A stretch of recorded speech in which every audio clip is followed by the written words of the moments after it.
All right, good morning, everybody. Happy Monday. Middle of the month already. Jeez, where's the time's gone?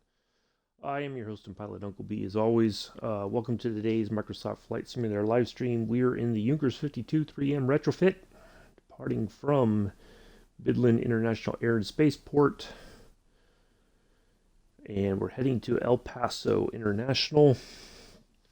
It's going to be a couple hours of flying. We've got two navigation aids along the way. We've got our first VORTAC here at Inc. Now, the funny thing is, the airport, the four-letter code is Kink. But it's Winkler County Airport, or county little airport there. That's the only reasonable airport along the way that if I'm in the air, that if I'm near Inc., you could take off from Kink and catch up with me at Inc. Then we have a massive 155 nautical miles to El Paso to this VORTAC here, and then we're going to turn in, land on runway 26 left, and we will call it a day there. Quite a bit of flying. We're doing an RNAV approach. Now there's other nav aids or fixes and whatnot that I could have used, but we're going to fly here and we're going to turn in. We'll make it work. We'll make it stick. Once we get here, we're at about 3.7 nautical miles to the airport, so when we're about 10 or so nautical miles out, we'll call in for landing. We'll still hit our markers as best as we can. But now the tricky part's going to be for this approach, we have to be at a minimum of 5,200 feet. The airport elevation is about 3,900 feet. 3,900 and a little bit of change. So we're going to have to be, I don't know, why is this thing drifting? Maybe I was just pushing it a little bit. Anyway, so we have to be at 5,200 here. So I'm hoping we climb high and then we could start descending into our VORTAC there at ELP once we get closer to El Paso. But I think we're gonna be over some mountains, so we're gonna have to get up in the air, one way or the other. We're gonna have to get some altitude and go so we can get over into El Paso. The navlog probably says 10,000 feet. I'd be happy if we get to about 8,000 today, but we're already up in altitude. I think even in Midland. And that might be kind of a low. But anyway, we'll make it work. We'll get there. And then on Wednesday, we're gonna go from El Paso there to Tucson. We'll finally get into Phoenix, and we'll make our way across to the West Coast and start making our way up California, all the way up into Portland, and then Washington, and then we'll start making our way. We'll zigzag our way around America from there. So yeah, I've morning, Joseph. So I've tanked up. I put all the fuel in. I put all the weight in. We should have more than enough fuel to get there. I'm a little bit concerned, even though we've got we've got a few clouds as our weather. The one that I normally like to pick down here, but we still may run into headwinds along the way. So we have to be cognizant of that. We don't want to run out of fuel. I think we got more than enough to get us there. If not, we'd have enough for maybe a couple of missed approaches if it came to that. But we're going to get it on the ground one way or the other today. So yeah, Wednesday we'll get into Tucson and then we'll go from there. I was going to go to Carlsbad today. Initially, I was thinking about going up here, but it's a very short flight, and I'd like to keep us moving westward so we can get going. Keep moving. Um, Thursday will be our next leg of the Route 66 flight. Friday we will be in the DC-3. Now that we have a hello infidel fireman, how are you? Now we have a better understanding of the weight issue and the balance and all that. We're going to do our first flight up in Canada. We're going to go from Vancouver to right here. So between here and here. Now I did a little bit of I kind of took off from Vancouver International and headed this way. It's going to be very scenic. So hopefully that's going to go better than expected. So we'll get that going. Saturday I will be in the A319. I believe Amela is still going to be in the PMDG 737. I'm not sure which version he has. So we're going to do a flight from Oakland to Las Vegas on Saturday, and then that will be it for the week. Yeah, we could talk a little bit about next week once we're in the air making our way. I know next week is Thanksgiving here in America. That's on Thursday. I may do a little bit of a flight, maybe another leg of the Route 66. Maybe we'll do something else, or maybe nothing at all. I don't know. Friday the 25th, there won't be a stream. So we may do something Thursday. I don't know, or maybe not. I haven't decided yet. I might say no and just say no and keep it at no. No stream on Thursday, the 25th or the 24th. So we'll see. All right. I think we'll get going here in just a moment. I don't know that anybody's flying with me today. Some folks might be in late, coming in a little bit after the fact. This is the server. And here is the route. Yep, that's it. I want to make sure. I know I saved it, but I want to make sure I got the right info there. All right. So, yeah, tomorrow morning, around about this time, I'll be over on Mick's channel on his farm. We're doing some more farming simulators, so do check us out for that. Got some more plowing and harvesting, or I don't know if we're harvesting anything. I think we're just getting stuff planted, sowing, planting, whichever, and get that all done. And there we go. All right, I think I'm going to go ahead and spawn in, and we'll get the time set for our departure. Get some sun up here, and get on our way here. So we're going to take off from 16 right. Once we're up in the air and going for a little bit, we're going to hang a right and head towards Inc. I got to plug in before I forget. I got to dial in our frequencies.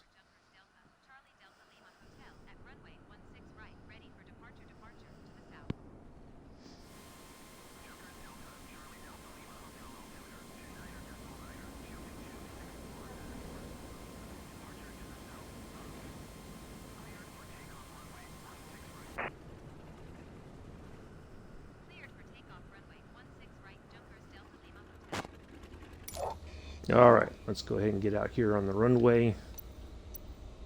We need to do our time.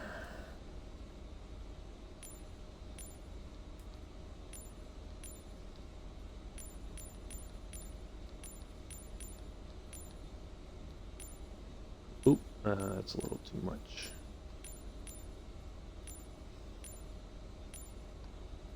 That's fine. Alright, there's that. Let's get our first...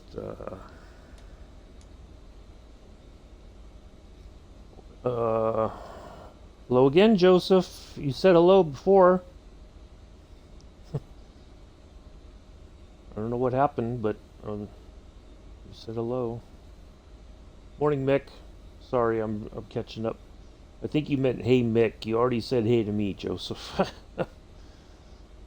11210. But I don't know. I never know what goes on in the mind of young addies. Alright, and our next one will be 115-200. Alright. That. We can put on the... We can dim the dome light. Turn off the taxi light. I think we need the wing lights on.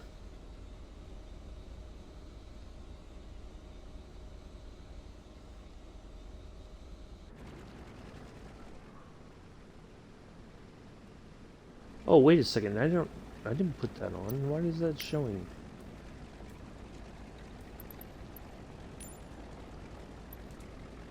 Gotta make sure I check that display direction. I gotta change it. Matter of fact, we can change that right now. Assistance options. That's under piloting, I think. No, it's under...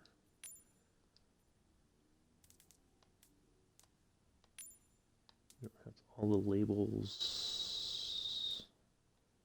Yeah, I put off. I don't know why it keeps showing up. Alright. Okay. I think we are... Let's get our nice sunrise picture here. Well, then say hi, Mick. What are you saying yeah for, Joseph? Come on.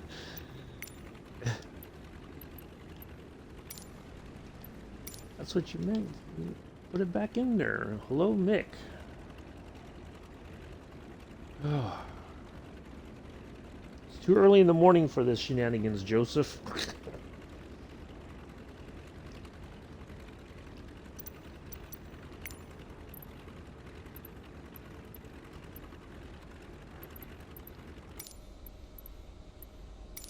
Alright. Let's dial in. Oh, we gotta turn this on. And that on.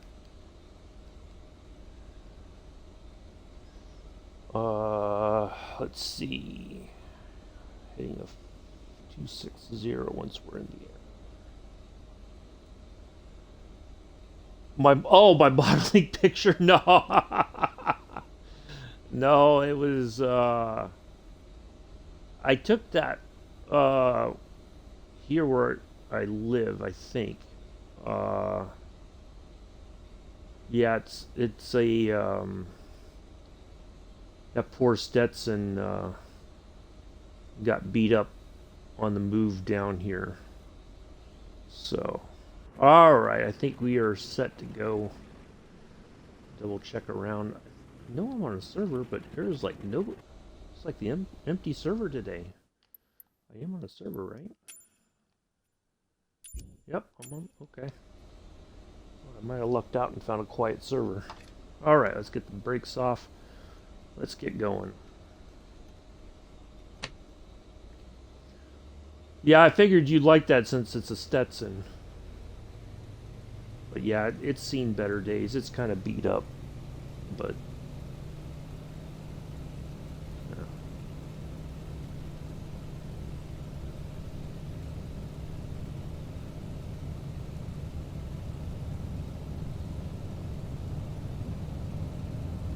Alright. Tails off the ground. Gaining speed. Atomic powers the battery, turbines. All that good stuff from Batman. I don't know if you guys heard, but the voice actor who did the voice for Batman the Animated Series passed away last week. He had cancer, unfortunately. Oh, it's atomic powers the battery, turbines the speed. That's what it was. The Batman TV series with Adam West.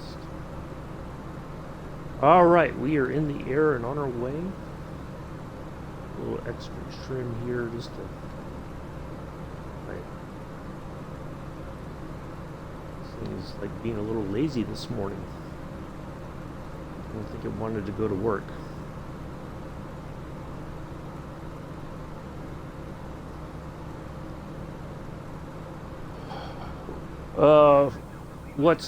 What's not good, Joseph?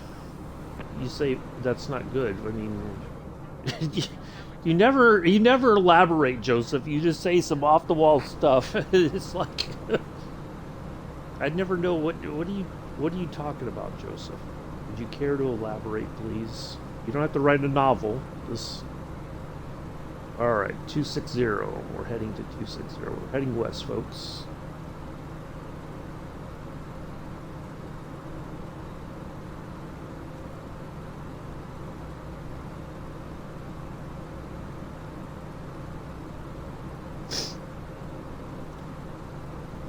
Talk about the person who voiced Batman in the animated series passing away. I mean, it happens, Joseph. It's you know, he had a long battle with cancer. I think was the what happened, or he had some terminal illness or something, and you know, it sucks, but that's just life. You know.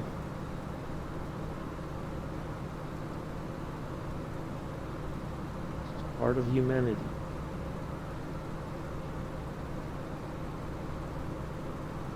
He did the voice in the Batman video games, the Arkham series. Many people said he personified Batman, but you know, I mean, it's not like I knew him personally, Joseph. I mean, all right, we're already picking up our Vortac heading.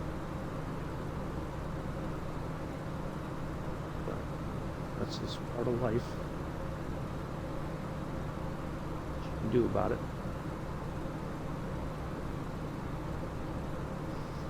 So I was watching Scruffy last night, and I tell you, if you guys aren't watching Scruffy, you're missing out. For those of you who do watch him, you know what I'm talking about. There's that joke that Scruffy is the most wholesome streamer out there. And I would tend to agree with that. I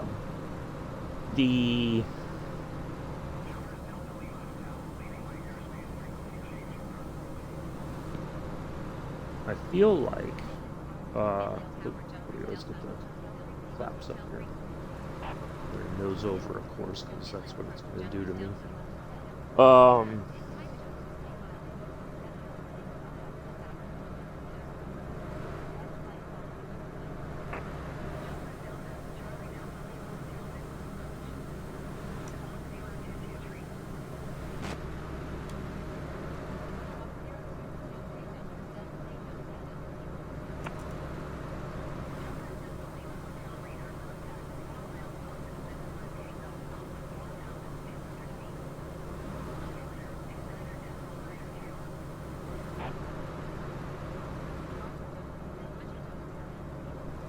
All right, so now that we got that all out of the way, Jesus,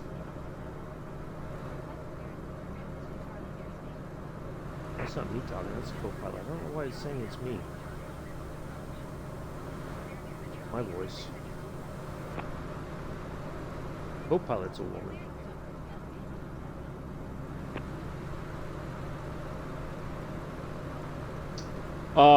So anyway, as I was saying, if you're not watching Scruffy Tan over on Twitch, whether you catch him on a Saturday flying or on Sunday nights, well, it would be early Monday morning for you, Mick, so you would probably miss that one. But last night watching, and he was just starting his stream when I happened to pop in, and I'm going to get a little philosophical here for a moment, so pardon me. Last night's stream for Scruffy it reminded me of like when you go, like you for whatever reason, like on a sometime during the week you decide to go to church, right? And you don't know why that you want to go, but you're going to go. You know, maybe it's the church you used to go to, maybe it's a different church, whatever, right? You're going to go. And invariably what happens is you hear a message that you needed to hear,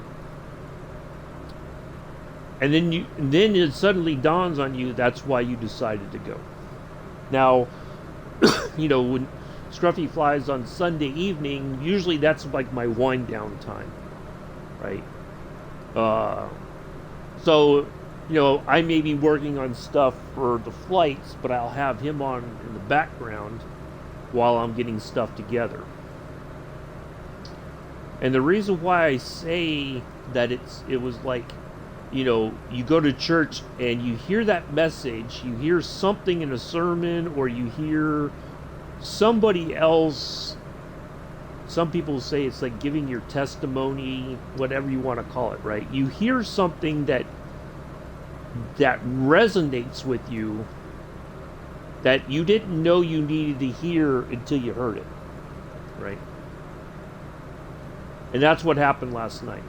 I popped in and Scruffy took off, and they're, you know, he's doing a tour of Australia as well, and all that. And somebody that Scruffy's known for some time, part of the flight sim community. I can't remember the person's name to save my life, but it's not that important. It was the message, right?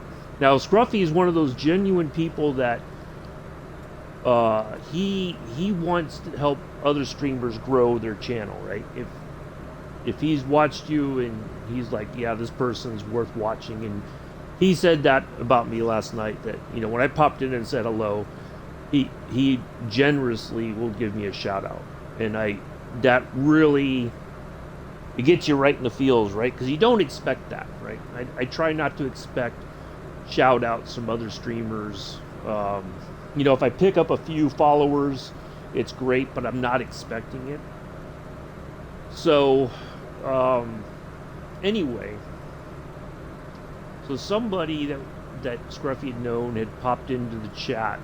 He hadn't seen him online in a while or something. I forget which, but he said, you know, Scruffy was talking about how he likes to help new streamers, and you know, how he, you know, Scruffy's built his brand, and that, I think that's the part of the takeaway, whether it was said or not, is streamers build their brand, right? They play a certain game or certain styles of games, or they're known for one particular game. You know, like Flight Sim, not a game, but, or some people call it a game, but anyway, some people are known for flying one particular type of aircraft. Morning, Amela.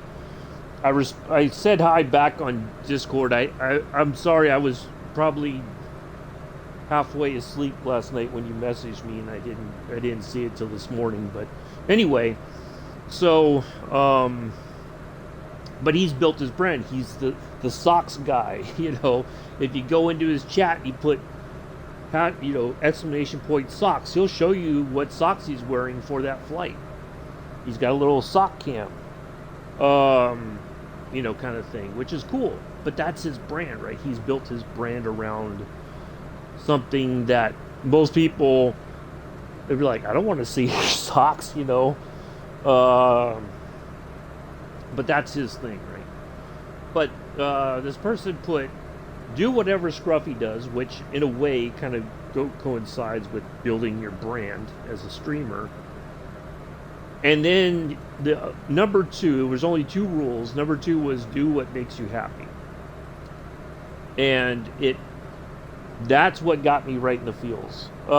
Yes, Navigraph. I use it, Amela. That's what I use to get my information for approaches and stuff like that. But the good thing about that is, and I don't mean to diverge from our talk, but you can, with Navigraph, you also have SimBrief. Hello, Spider Steve. You can import a flight plan directly from SimBrief into your flight plan on your, or into your FMS on your PMDG 737. Well, for any of your airliners, you can plug that right in. I think for most any plane, you can plug in you can import that right in there, Pamela. So that works out very well. But anyway, so getting back to what I was saying, and sorry I kind of got distracted there, but when you're like Sunday, right? I'm going to be honest with you, I wasn't happy Sunday. I think you guys do that, right? I tried something different because I thought it was going to be entertaining. The problem was it wasn't that I didn't think of it as I was doing something entertaining for myself. It's like I'm trying to entertain other people who may not even appreciate what I'm trying to do. And I think that's part of my problem. I was elaborating this to somebody the other day. I have to be firm when I say no on the weekends. Now, Umbella's thing on Saturday aside, because Umbella and I talked about it off stream, because Umbella wants to be able to fly with me, but he's got to go to work when I'm flying. So I said, yeah, we can do something on Saturday. But which I'm happy to do, don't get me wrong. It's part of helping Umbella become a better sim pilot, and also I get to fly, get some more hours in the air. It's it's all good. But if I say no, otherwise I'm not streaming on the weekends, the answer has to be no, because I need to stick to that 4-day schedule: Monday, Wednesday, Thursday, Friday. I have to, because if I start, well, sure, I'll do another flight because other people are bored, right? you know, that's not on me to entertain you. And I'm not trying to be a jerk about it or anything, but I every time that I put forth all that effort, it generally blows up in my face, and then I don't react in a very positive way. I did delete yesterday's stream, even though that end part there was a lot of good information. I just that first part of the stream, if what I could have probably done is edited it all out, right? I could have edited that whole fiasco with the airmail route thing. But I just was like, I couldn't be bothered with it. But I deleted it. And not to say that I would appreciate Sergeant Staff and Two Cats coming in, and we did a little bit more work with the DC-3, which I was very happy to be a part of. But yeah, I should have said no Saturday when I was on the farm with Mick. Once again, I try to have entertainment because people are bored. So yeah, I have to be better at no. I have to be. And if people are disappointed, that's just the way it is. I'm never going to make everybody happy, and I'm not going. I've spent too many years of my life trying to do that, and it never works. So anyway, that's all I got to say about that. But I do appreciate everybody coming here on Monday. Are those No, I think those are all. That's just houses. I don't think there's that many missile silos in Texas. No, it's all houses. Like here, people have there's space between houses, which is like a very unusual thing, for many people to see. They do look, yeah, you could think like it's a big missile field, but no, I don't. I'd be shocked if no, it's just all houses spread out. But yeah, usually in Texas, like in this part of West Texas, you can get a house with a bit of land or even a farm with it if you want. But you've got space between you and your neighbor. Not like in other parts of the country here in America where it's like you're basically on top of one another. Like in Bellawood, you know, city, you're like sardines. I need to get off the throttle here. So, gun space, yeah. But yeah, that's now nose over.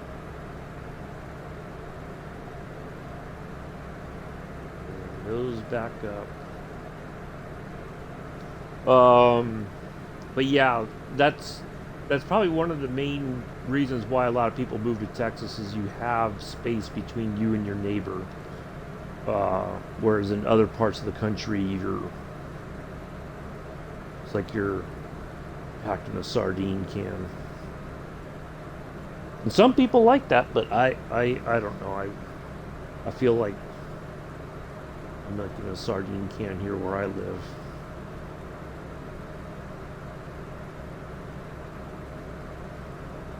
You know,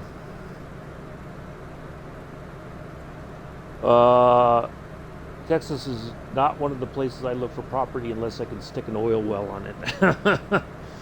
Well, I'm sure there's plenty of undiscovered, untapped oil fields, but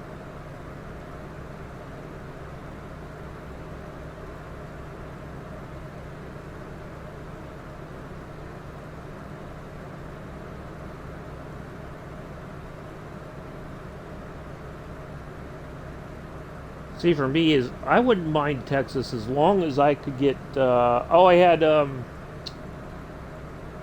had pork loin for dinner last night. I was making it when Bex and Mick and Chris were on Modern Warfare 2. I think it got done when I was watching Pear and Jody over on Trucking Sim.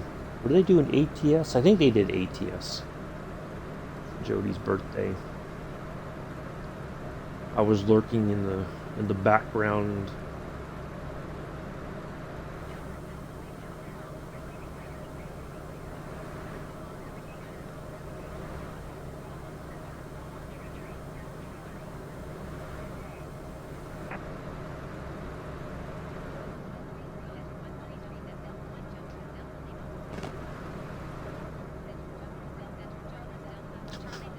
There we go. Everybody put in the chat. Tell Amela what you had for dinner last night. So Joseph can get a chuckle out of that.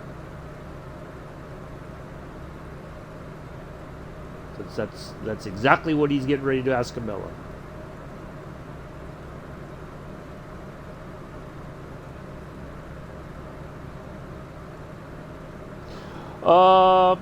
I'm going to be flying it Friday, Spider Steve. I tried it. I tried it on Thursday after I got everything downloaded and everything. That was like all keen.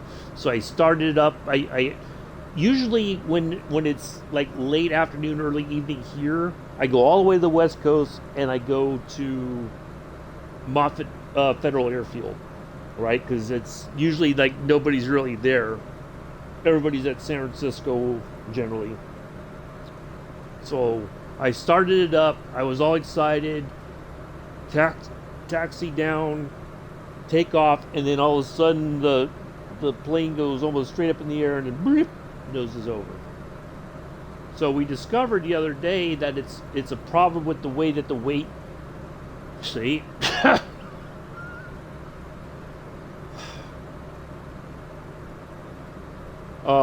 It's a problem with the weight balance. Like the calculations are way off. So I was able to get it. I started up again, taxied out, got in the air. It was a handful to fly with just the standard controller. But I made it. I took off, headed up to Oakland, landed, but then the plane went straight off to the left, off the runway. I finally got it under control. It was just a hot mess all around. But now that we know about the weight balance, uh, oh, it came with a manual. Oh, on the PC side, yeah, you guys got a manual. On the Xbox side, we don't get all those little bells and whistles. We're just lucky to get the plane. Chicken, rice, peas, onion, peppers, sweet and sour sauce with onion bread. Ooh, that sounds good, Vic. It sounds healthy. Watch out.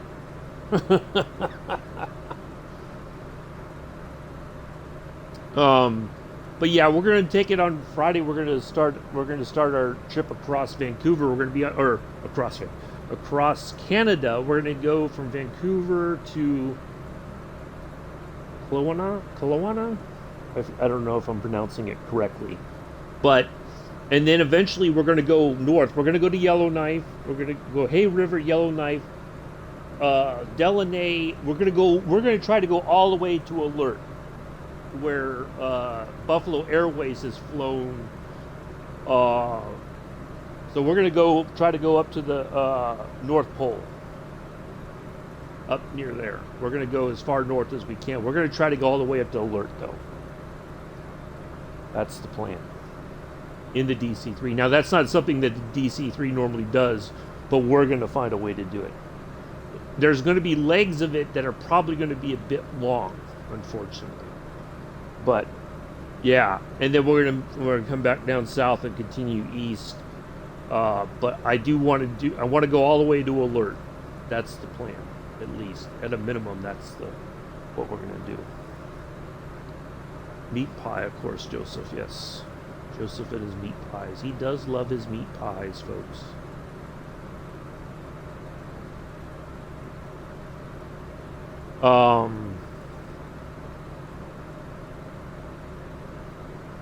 So yeah, but I'll be doing that on Friday.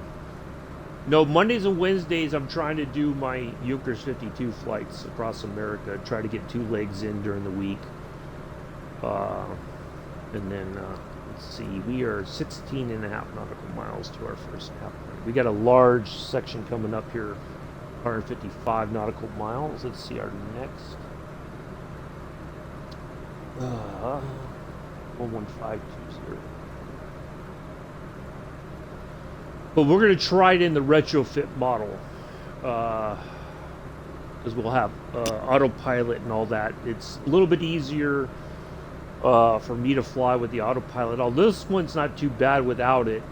I feel pretty comfortable flying this manually, because it's just small adjustments here and there. But I got to get some more time with the DC-3. But we're going to start. We're probably going to bin some landings at the beginning. Hopefully by the time we get to the east coast of Canada, we've improved our landings dramatically. What we may do is swap it. Every other Friday will be the DC-3 flight. I do want to start flying around Africa in the either the Twin Beach or something. I want to get that going, because I was looking at my countries I visited. Now I've been to a lot of countries, but that was before I joined FS Hub. So I'd like to get a lot of that knocked out. We can go around, zigzag our way around Africa. The problem is that there's plenty of stretches where there's not an airport. That's going to be the difficult part, is trying to get from point A to point B in a reasonable amount of time. I'm trying to keep the streams to about 2.5 hours, 3 tops, but we may go beyond that. But that, however, means that you guys are going to be inundated with, the longer the stream is, the more ads you're going to probably see. So do be aware of that. Don't get mad at me about it. I'm just the streamer. That's part of the deal of having a Twitch channel. You can put ads in. That helps bring in revenue for me, especially considering Yeah, I think many of the developers, and I could be wrong here, but it would seem to me that a lot of them waited until after Sim Update 11 came out to do any of that stuff. So they're probably,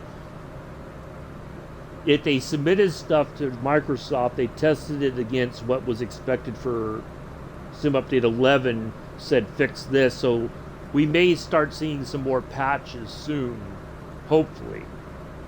Hopefully. We'll see. But, yeah.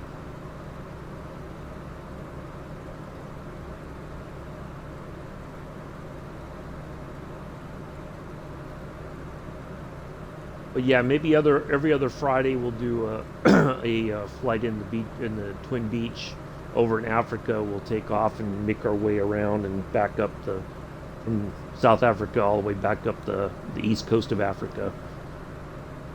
Um, and all that. Uh, yeah, landing is still a bit of a challenge, but I think what I'm noticing with some of the tail draggers is if you come in kind of flat on your approach, not at an angle, but come in a little bit flatter, lower angle, your speed is probably easier to control. I noticed that with this plane, for instance. 9.2, okay.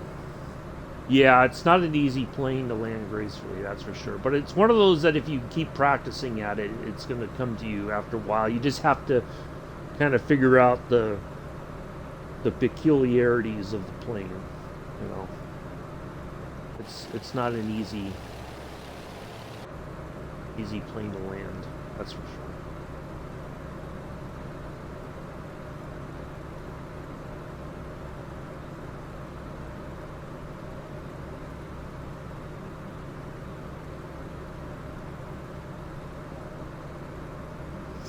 But yeah.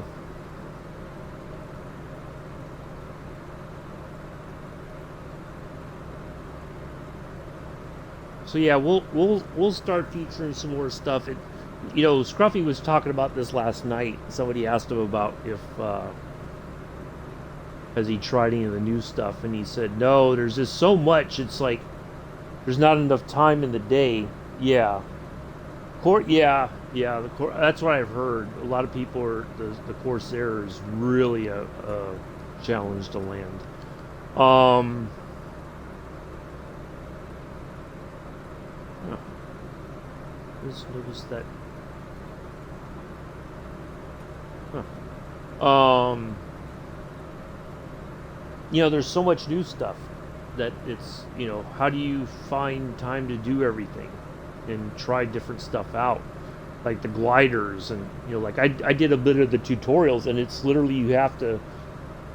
I got used to turning with just the thumbstick, and then there's an auto, uh, you know, the rudder automatically engages as I turn. On the gliders, that's not the case. You have to engage the rudder yourself when you turn. Otherwise, you're just going to go rip, right into the ground, which is what I've done. So, and I'm like, what did I do? But I think that's what it is. I tried the Bell 407 as well. Uh, got it started. I got to practice, like, taxiing for takeoff is going to be the challenge, I think. So yeah, that's going to be the only problem is, but that's at a regular airport. I got to find a place to, like an actual helipad to take off and land at. That's going to be the challenge, I think. But we'll see how we get on with that. All right, 3.9. I did try the Beaver. The Beaver is amazing. If there's anything that's going to give the DC3 a run for its money, it's going to be the Beaver. I think the Beaver really, they hit it out of the park with the Beaver. Yeah, it is. Yeah, the Beaver is amazing. So you have the one with the floats, and you have a regular land-based Beaver. Although the float one you can take off and land on water, but matter of fact, one of the stop-offs Scruffy made last night, somebody pulled up next to him in a Beaver, and it dwarfed the Cessna 172. Although you could, I think Super Typhon said you could fit 4 beavers under the wings of the Spruce Goose. The Spruce Goose is that big. Sergeant Staff was in the Spruce Goose yesterday on Q-Cat's stream.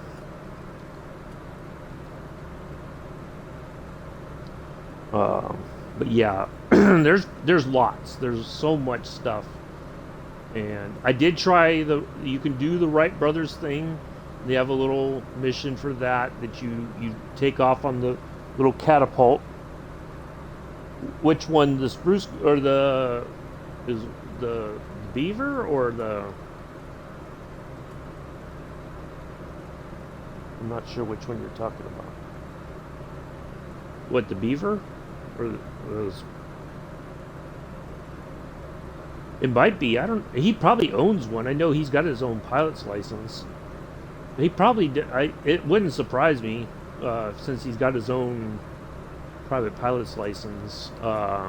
He probably has flown it before. All right. I need to tune in to our next one. Sorry, folks. 11520.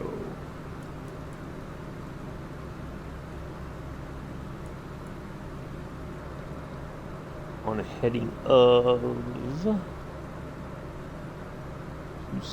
259.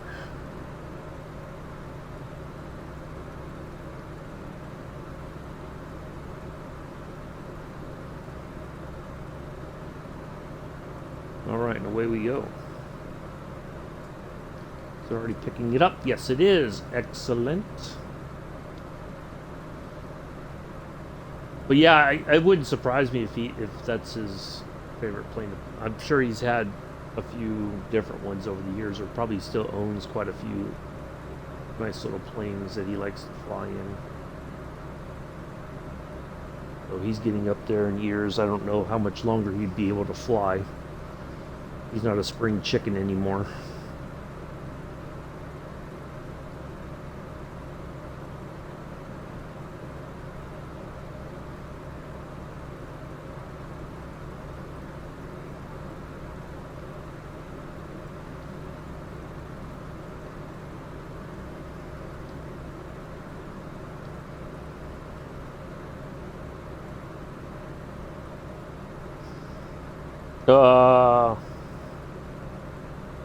Oh, yeah, I think I heard about that. Yeah, I think I heard something about that when that happened.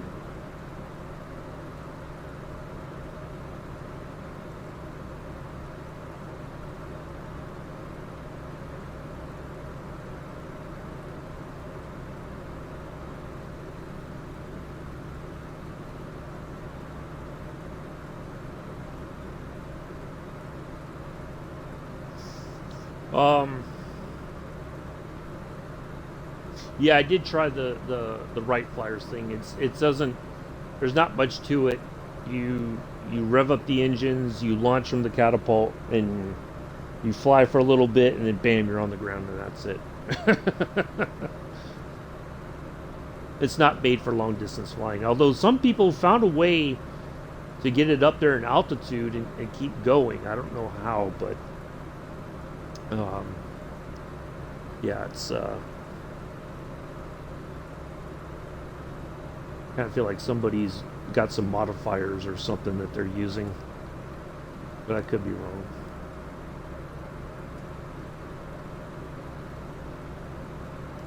But anyway, yeah, there's lots of stuff. They did release a lot of stuff. There's work to be done though. That's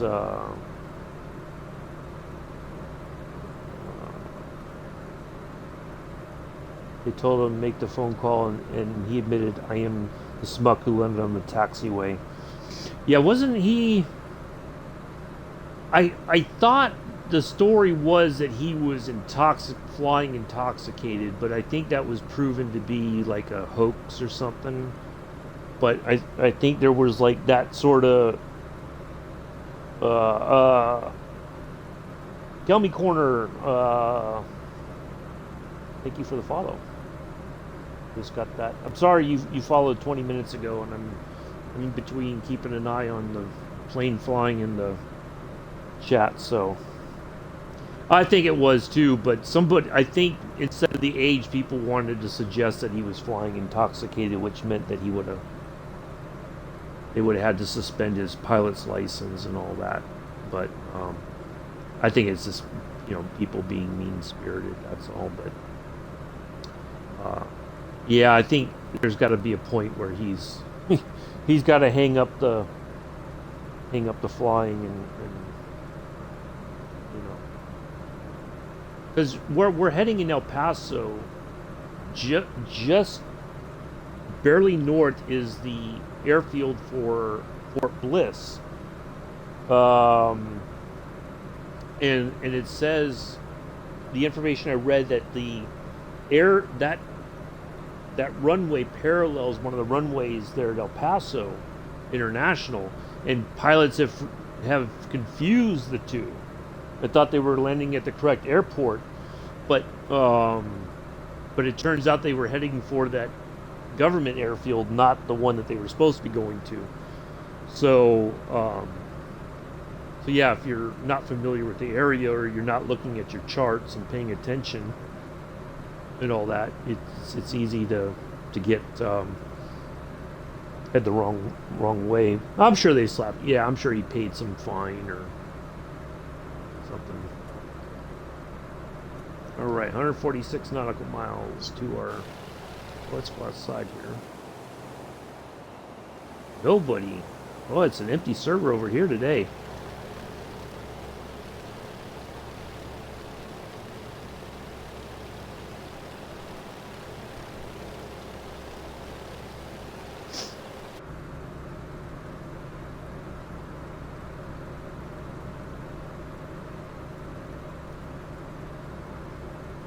Usually we see a couple names in the air at some point.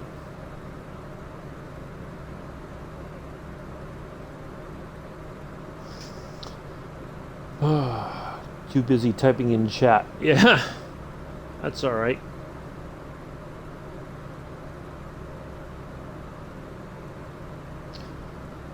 So for those of you who don't know me, I'm your host and pilot, Uncle B. Mondays and Wednesdays, we're in the Yonkers 52 3M-Retro fit. We are on a tour across America. Every once in a while, we may go back to the standard Yonkers 52. We kind of swap them around a little bit. I prefer this one because it's got the DME equipment here. It's got a little bit more modern flight deck. The stuff for the navigation is a little bit more accessible, I think. We can turn off the dome light now. Need that further. Wanted to talk about the patch.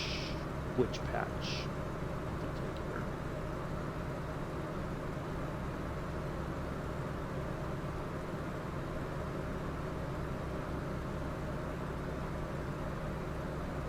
I'm not sure which patch you're referring to, because there's that could mean any number of things, Spider.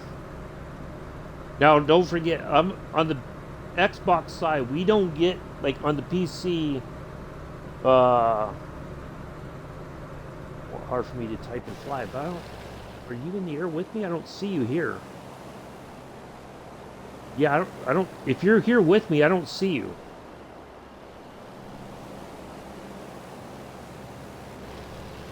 Do I have the...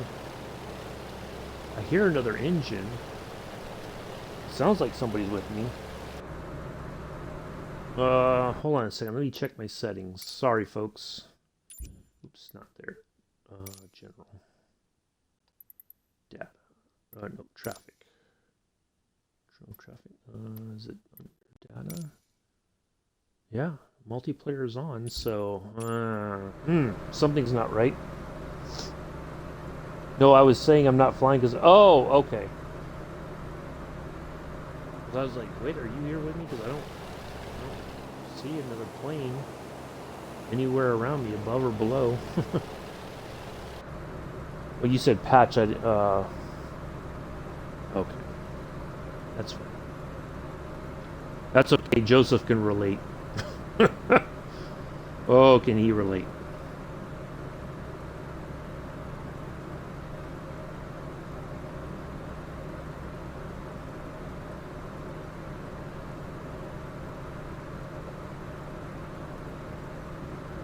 Wow, getting the stutters.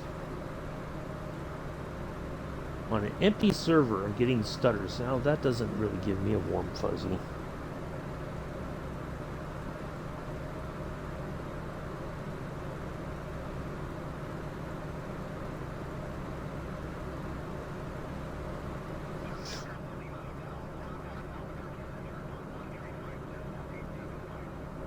Yeah, Joseph's right there with that too, Spider Steve. You two might become fast friends.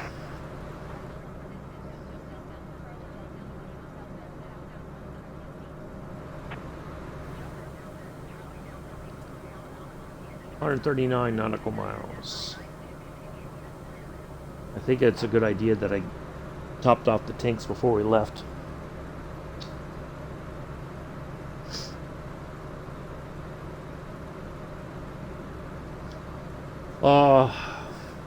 Yeah, I do. I'm going to put it like this. I appreciate the amount of stuff we got for free. We did get quite a bit. What is that? It was nowhere near that. It hovered. See, now something's not right.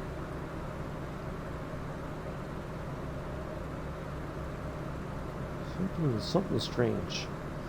But there's some stuff that I think that was, I kind of watching some of the other streamers yesterday. The feeling was that a lot of stuff got missed. Now, the problem was, from what I remember, and I could be wrong, but as far as I remember, none of the free stuff got tested at all. So all those aircraft, like, none of that stuff was in the beta, what little bit of beta test time we had for Sim Update 11. So it's not surprising that stuff got missed, because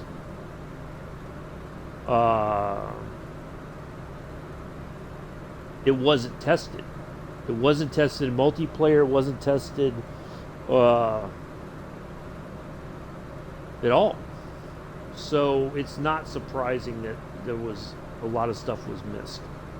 I think there's plenty of trustworthy streamers, people who've been a part of the community for quite some time, that if they'd put a test server, you could have given them access to it, said have at it, sign the obvious non-disclosure agreement, and I think people would have jumped at the chance to be a part of it.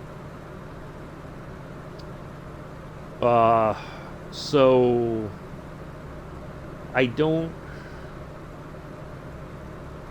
know why they just didn't, why they couldn't have done that. Yeah, and that's something else that was brought up, that there was stuff that was said about some things for the Xbox, I think it was. I'm trying to remember, because I was watching Scruffy stream Two Cats yesterday. Somebody was talking something about the Xbox, that there was stuff that was brought up that wasn't ever addressed. Now, it may be addressed in another patch or two before the end of the year. Who knows? You know. So, yeah, I don't know. But, I mean, what can we expect for free, though?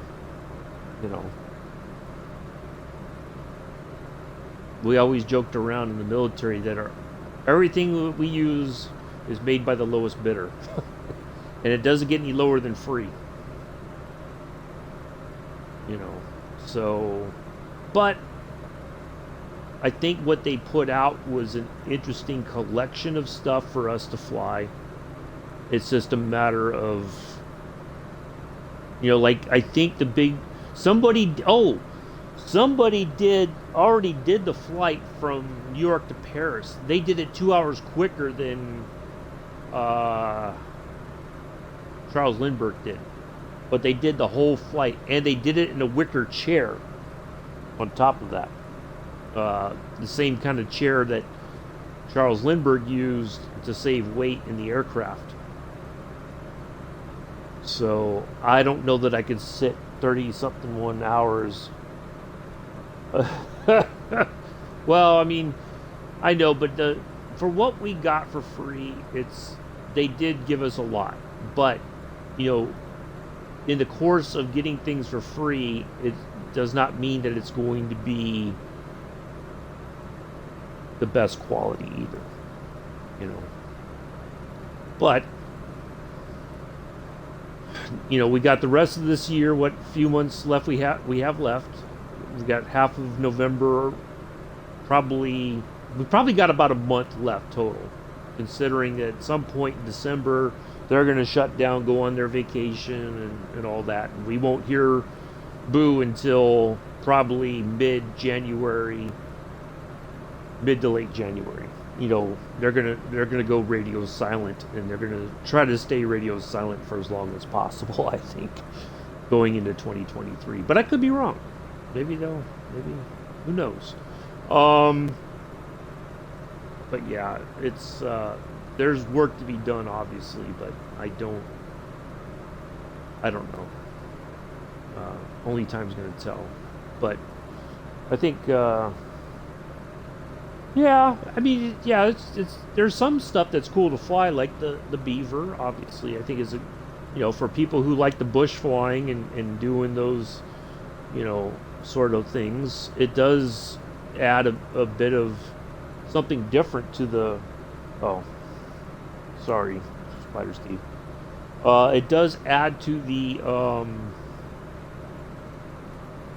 excitement, definitely. And there's plenty of free stuff that I think people are like, yeah, I can fly this for a while. I didn't have to pay anything for it. It's all good. But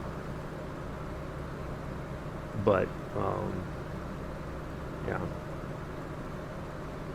But time will tell. Time will tell. And hopefully, we'll see what 2023 brings. But I'm cautiously optimistic about 2023.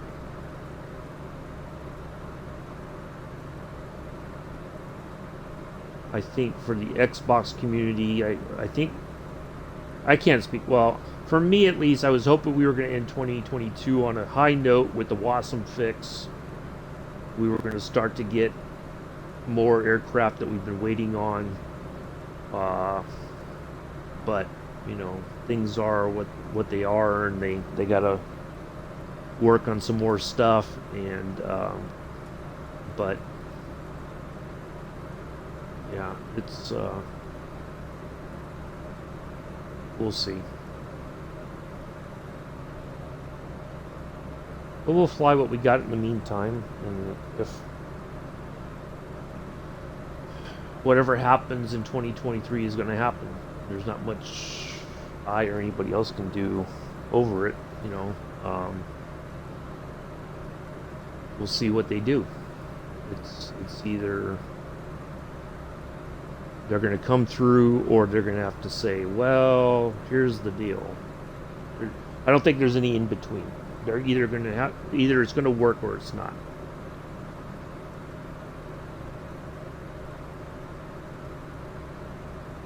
So we'll see what happens. All right, we have 124 nautical miles to our second vortac. Hey, it's my favorite sock guy. How are you, Scruffy? I was just talking about you this morning, earlier as we got up in the air.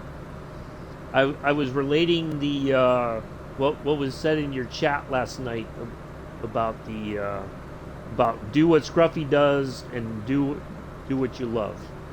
And I said it's like when you have that urge to go to church and you don't know why, but you go and you hear a message in the sermon or something, and you're like, okay, I got it.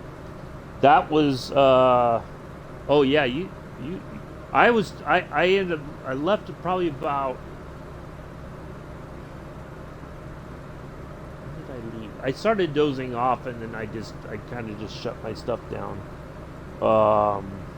and then went to bed. But yeah, I was talking about that that was what it was last night, and I think I needed to hear about the whole thing about do what you love, you know. Fly the planes that you love to fly. If people accept it, they will. If not, it's on them. Starstorm, no. Yeah, like that's one of the things that I genuinely love about your streams, Scruffy, is that whether it's you or somebody else in the chat will say, I call it nuggets of information, right? You know, like when I used to go to the car races at Laguna Seca, and you walk by especially the historic races, right?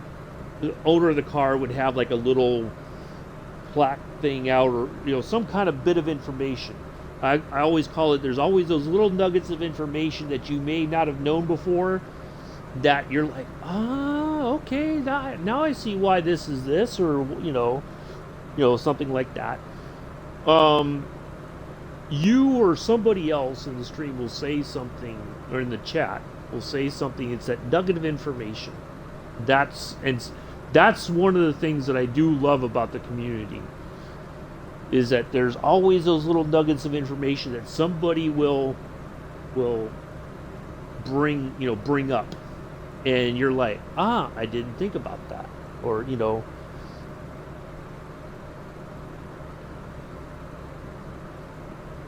Well, that's and that's one of the things that but part of it is you have your brand, right? You built your brand. You're the, Captain Arish calls you the most wholesome streamer out there, But you also do the sock thing, which most people would have never thought of doing, because most people were like, I don't want to see somebody's socks. But you have interesting socks, the hand knitted stuff from Kaharia's Bomb, and you turn it into a bit of a story, but that's your brand. And I love that, because it's always something interesting. And you never know until you show up and either you fly with you guys or just watch, that's the great thing about the community. There's those people that you're like, I see something that I can learn from here. In the military, we used to call it tools in the toolbox, right? And it used to be like when you went to leadership schools in person. I'd rather see pantyhose. I don't know if Scruffy you'd ever go that far. But when you went in person, you got to meet different NCOs, right? Non-commissioned officers. And you could exchange ideas and information, and like, I had this one situation and this is what I did. And somebody else might say, well, did you think about handling it this way? And you're like, I never thought about approaching it like that. And that's the thing. And I still to this day, the catalyst for this year was, and he may be listening, maybe not, but when Captain Arish rated my stream earlier this year, that was like the domino effect for the rest of the year. I got introduced, I started finding more people, and it's like, Okay, I see how they do this, or I can kind of adapt that to my stream, you know, and that's the great thing. And some people are like, oh, I got to have a cool sign off like Uncle B or whatever. No, dude, find your own thing. Take some inspiration from what I do, but find something that kind of speaks to you or speaks about you or whatever. That is building your brand. That's the key, I think, for streamers. And sometimes it's hard to find that brand because you're like, well, I thought this was going to work, but it didn't. Okay, let me, it's like Mick in Minecraft, right? Well, let me tear it down and start again. And some people do that, and they go all over because what they thought was going to work didn't. And instead of saying, well, let me stick with it a little bit longer and see if I can't continually improve upon it. So, but I learned that from my when I took the radio production class at the community college a few years ago. You have to be yourself. It is as hard as it is. One of the things that they told us about was you have to smile when you talk. If like I'm obviously not on camera, and I don't know if I ever will be, but people can hear it in your voice when you're smiling when you talk. If they don't hear that, they're going to be like, But, we're human and we struggle with that. Something may be affecting us, whether it's work or family stuff, whatever it is. And you're like, okay, I'm going to stream regardless, but it can still kind of creep into, your into your stream, even if you're trying not to let it. Yeah, like you're dealing with automotive students. Like you said, you worked in a service center. If you're the manager and you answer the phone and you're kind of like, yeah, what do you need? And everybody's like, okay, I'll call back later. Can I talk to somebody else? Can I talk to your manager? No. So yeah, it's important. But here's another thing too, folks. And I learned this kind of from, again, Scruffy he's a great teacher. Whether you are prepared to learn or not, this is the one thing I can say about Scruffy is he teaches you something either whether you realize it or not. So if you guys look in the About Me part of on my channel, I've updated it because sometimes it's easy for people to assume things about somebody without knowing more about the person. So I put in there that I do suffer from a major depressive disorder and anxiety. Now, it's not always evident when I stream. Why? Because I try to put that aside and stream and try to make the best of it. Because if I don't, what's going to happen? I'm going to sit here and go like, miserable again. What am I going to do today? I guess I'll watch The Office again from start to finish the whole day.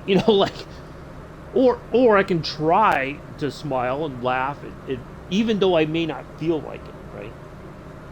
But it's not easy. In the days that I say, hey, I'm canceling the flights or canceling the stream for the day, it's part of that is because I'm going through one of those episodes, I guess you could call it, and I just don't have the energy in me to try. And I always bring up stuff from the military. So like when we used to do formation runs, right? And you got all these people who of varying heights all trying to run in a formation. And some people after a while are starting to grumble because they're struggling to keep up. And so what the answer always was, well, you better find some fake motivation. And sometimes that's what I try to do is I try to fake it, even if I'm just like, I'm really not feeling it today, but I'm like, well, let me have my coffee, let me kind of just get woken up, and then it's like, all right, I think I can do it. But it's not always easy, right? So people can make assumptions, but without knowing that struggle that I have, it's like you're going to misunderstand me. And Sunday was a big one of those times where it's just like nothing seemed to be working, you know. And so then I get down on myself because it's like I should have known better, you know. But yeah, so but I'm not saying those things because I want people to pity me. It's just that I have to be honest enough to say this is part of who I am, and I that's why things happen sometimes the way they do. So there we go. That's all I got to say about that again.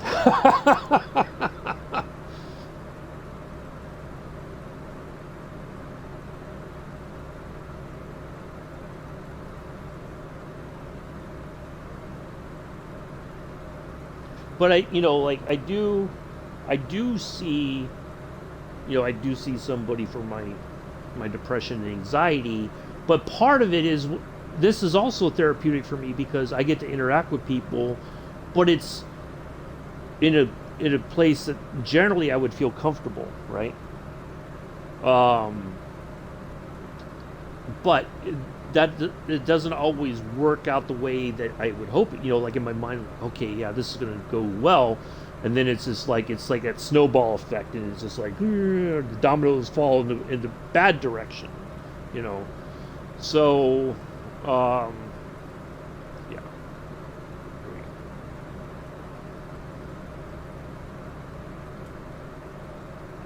Joseph's getting story time whether he wanted it or not. He's getting farming and trucking tomorrow from Mick. Goodness gracious, he's so spoiled, that young man. So, but I do appreciate everybody coming in, and I do appreciate people like Scruffy and Captain Arish and other folks who come in and give me oh, well, thanks, Spider Steve. Yeah, I try to. That's another thing too, and kind of going back to when I took the radio production class. One of my instructors, who's an actual DJ at one of the local radio stations, when we were doing our introduction around the class, he said, "You're not gonna. I don't think you're gonna do well in this class." He was bluntly said right in front of everybody. He's like, "Nah, I think you're gonna struggle." I was one of the only, like, 3 or 4 people in the class that turned work in consistently. Like, why would you bet against me? Like, come on now. But I that's where the Uncle B thing came from, and that came from my deployment in Iraq or in Afghanistan. Somebody, gave me that nickname, and then when I went to the radio production class, and they're like, you got to come up with a DJ name, and I was like, oh, it makes sense to do that. And then eventually, when I was looking to kind of rebrand my streaming channel, I was like, let's do it this way then. So it's worked out a little bit better, I think, than I expected. It's not perfect, and I don't expect that it ever will be, but yeah, there we go. But there's people who are going to relate to me. Part of it is because of age or other similar life experiences or something like that. And then you're going to have other people who are like, I'm just here to watch the flying. I don't care.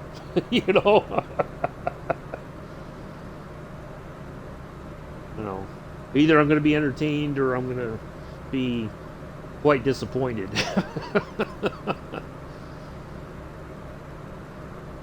And I joke around, and again, I use this as my military experience. One of the times, and this was before we went to Afghanistan, we did this field exercise. Yeah, because I think people want to have that connection. They're looking to share something, and part of that then it becomes sharing a bit of your life experience, right? But when we went to the field, it was planned, but We were, I don't think we were in the full stages of, we were kind of like in the preliminary stage of training. We knew we were deploying, we just didn't know when, I guess is what it was. And we were out in the field. Yeah, it was still, Captain Rivera was still our doc. He hadn't left yet. So it might not have been long after I got there. But anyway, we go to this field there at Fort Stewart, and we set up camp. And it had rained, and it's all muddy, and, you know, trying to get everything set up in this miserable area and all that, right? Well, I elected to sleep basically in our little aid station, because we set up a small one, and the next day we were going to put up our bigger tent, right? Because we had to have something up to take care if anybody got injured or whatever, right? So I elected to do all that. Now the soldiers would get up in the morning, and instead of like getting dressed and going over and helping, you know, kind of getting things kind of squared away or whatever, they'd kind of dilly-dally around. And I said, oh, yeah, sick call and all that. It's not sexy out here in the field, is it? You know, I kind of joke around about things being sexy and whatnot, right? Oh, okay, I got it. You know, you slept comfortably last night. I was out here, you know, in case things went bad, and I would have to go wake up the doc and say, Doc, we got somebody that you really need to see. Or, you know, I could brief him in the morning, hey, so-and-so stopped by for this, I gave him this, you know, I told him to come back later, in the, you know, kind of thing. You know, I joke around about people might pop in and see me flying the Junkers 52, and they're like, oh, it's not a A320 or a 737, or it's not sexy. You know, I joke about that, but in sometimes I'm a little bit serious, because it's like there's you know, kind of related to cars, right? When I saw, I think it was the last time I was at Laguna Seca for the historic car race. You think this? It is. It's got, because people don't think about the classic eras of aviation, and part of it too is that Junkers, as a company, not Junkers as the man, he was very much against what the Third Reich was doing. But because they were associated with the Third Reich, the Junkers aircraft don't get the due that I think they deserve. All right, Scruffy. And as you know, when I saw, it was the last time I was at Laguna Seca, and they had this old, it was like 1908, a Mercedes, what they considered to be a Grand Prix car at the time, right? 1908. 70 years later, you have the F1 car that Mario Andretti won the world championship in. If you look at that 70 years, the technology to go from that Mercedes Grand Prix car to that Lotus F1 car, that's amazing that the technology moved in that period of time. If you look at the Wright Flyers was in 1903, and then you have the Curtiss JN4 only 15 years later. That's like a drop in the bucket. 15 years that's like almost nothing, you know, if you think about it in the grand scheme of things.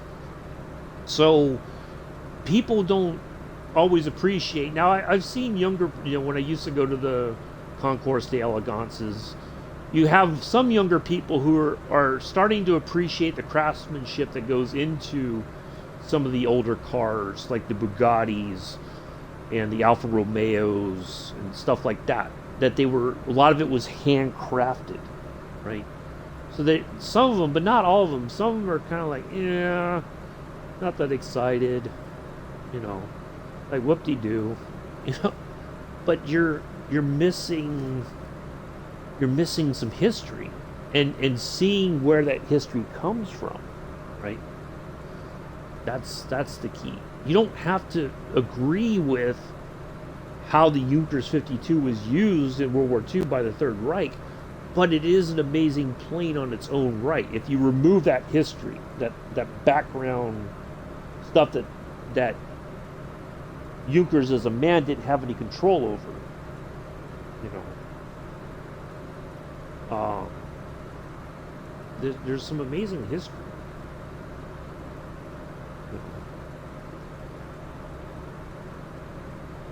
Oh, thanks. I do appreciate you coming in and having the conversation too, Scruffy. I'm glad you were able to come in and I could relive the earlier part of the flight for you. So, yeah, good stuff. Poor Joseph's probably just sitting there going like, I don't... Joseph, did you get lost in the conversation anywhere? Yes, no, maybe, not sure.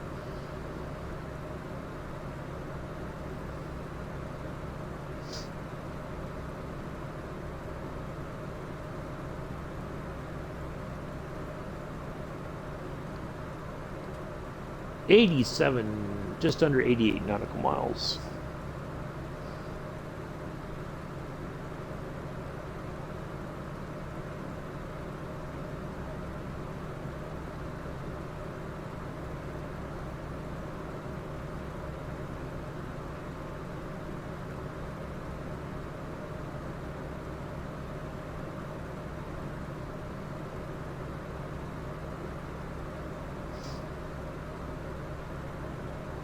Nope, what?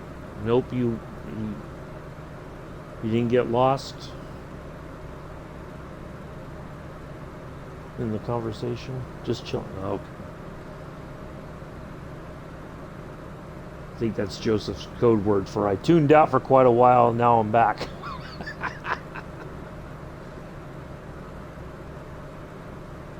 I had to go grab lunch.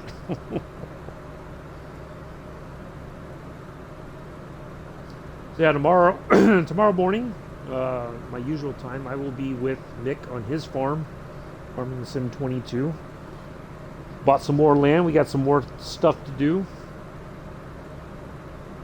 Trying to get Mick closer to get his platinums done for FS 22.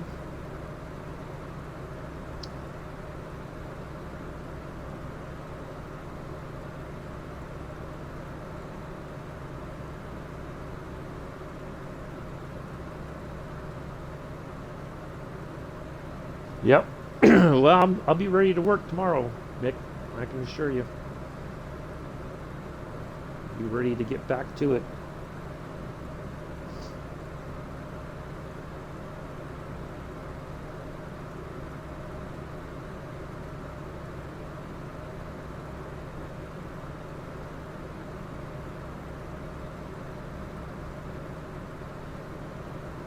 All kinds of stuff to do.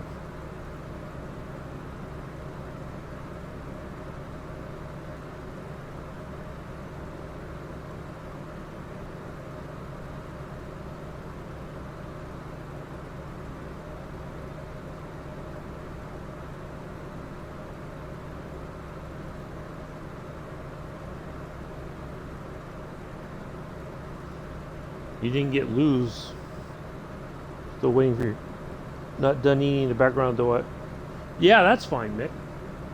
That's perfectly fine. We'll get to it and go for as long as we want to. I don't have anything planned, so it's not like last Tuesday where I had to skedaddle for a... But he smiles... yes. I would agree. We call it getting tender in the chat, Spider Steve.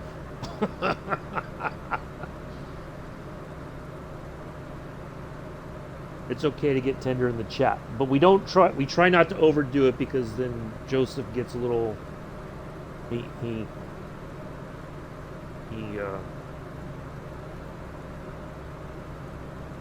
can't handle the emotions sometimes, I think. Yeah, we call it getting tender in the chat. We always joke around like if when in mixed stream, if things get a little tender, we like, okay, calm down. Let's not get Joseph all riled up.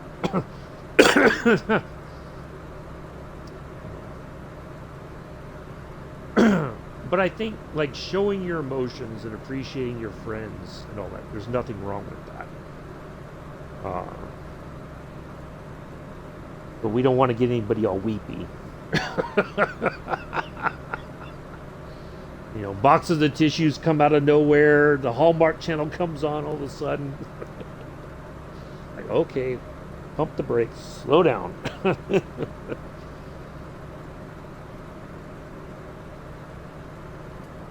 80 nautical miles.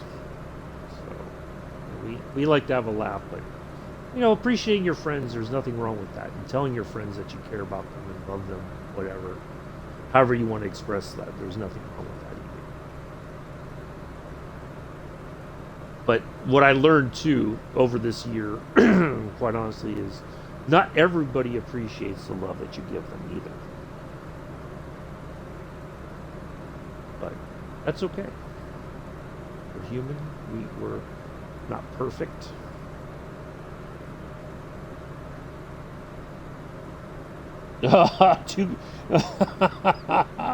Oh, poor Addie's. Not only is he entertained, but he's got the tenderness too. Oh my goodness, Mick, you're spoiled. We can't spoil the young man, even though you fly over Texas.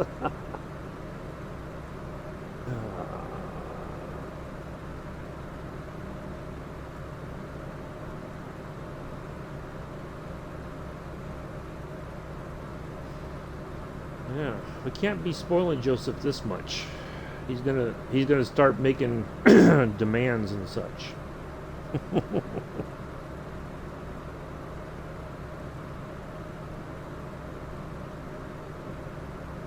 Next thing you know, he'll want you to reinstall FIFA 22.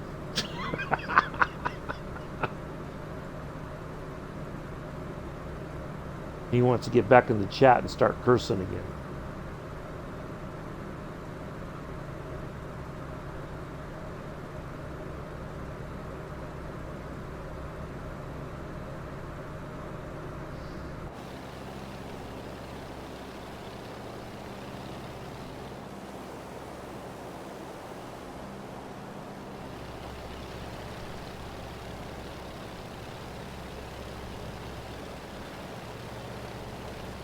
Just cruising along here.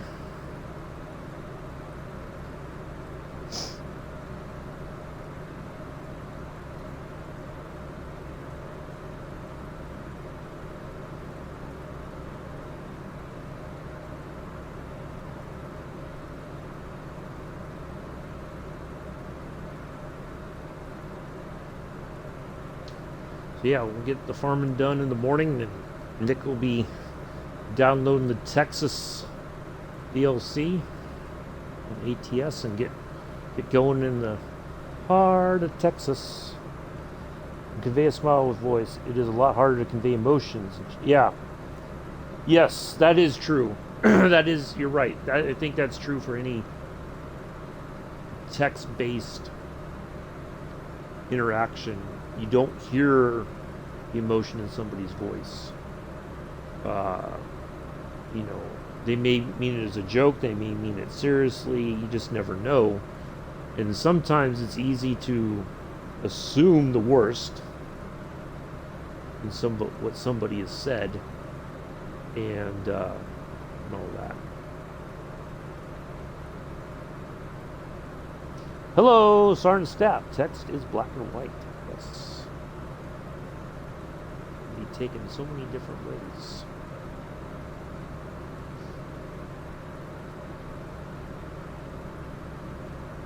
That's like when Addie says something. Yeah. Nice to see you, Sergeant Staff. We're on our way to El Paso.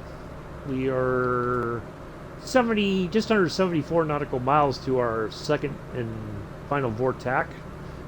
And we're going to land there in El Paso. And then Wednesday, we're going to be heading from El Paso to Tucson. Or some people say Tucson. How are you, Sergeant Staff? Nice to see you. How was your time in the Spruce Goose? Did you enjoy it, or is it one of those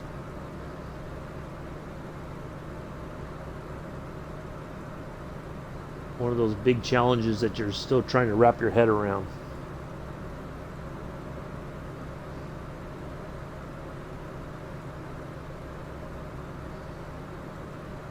Oh, is it? I have to. You know what? We may do. See, now if you start on water, is the plane already started up, or is it? Can you do a cold and dark on the water? Do you know?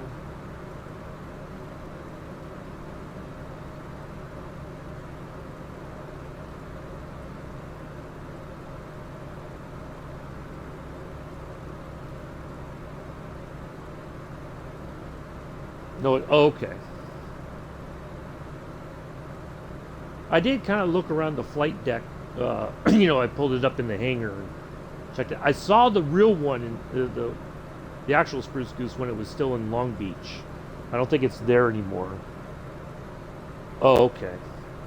Yeah, I would think it would need a massive ramp for something like that. But I did see it in person. I think at Long Beach they had the Queen Elizabeth, the QE2. Was it the QE2? They had like this whole touristy area. You had one of the Queen Elizabeth ships, and then the Spruce Goose. Yeah, they moved it up. No, Queen Mary. That's right. I'm sorry. Queen Mary. Thank you. I don't know why I thought Queen Elizabeth. Queen Mary. Yes. Which was absolutely fantastic to go on board that and walk around and everything. I really enjoyed that. But yeah, the Spruce Goose, when you go in, it was in a hangar in water, and it's huge in person. Like, it's just how Howard Hughes came up with that. Oh, that's yeah. I do like I wish there was more of that stuff here well, we don't have any like a port. The closest thing that I would have is in the city, the aircraft carrier museum there in New York City. If you go on my Flickr, there's pictures I took from on the flight deck. I took film pictures of the some of the aircraft on the flight deck. It was kind of an unplanned trip. I was there for something else. It was the North American Broadcast trade show at the Jarvis Center. I think that was in the fall of 2019. I went and I think it's the Intrepid. But we had time before we left, and I was like, I'm going to run over there to the museum, and because I'm a veteran, I can get in for free. And walked around the flight deck for a while to take some pictures. So yeah, I did that. I didn't really get a chance to explore the whole thing, but there's one in South Carolina as well at Patriots Point. I think that's the Yorktown. It was one of the other carriers that's similar to the Intrepid, I think. I went there a couple times when I lived in Savannah. When I was stationed there in the military. But yeah, that's a cool one as well. And you can walk around. I don't think they have the whole hangar deck open. Just a good part of it. It's got some ship or planes in the hangar deck. All that, so.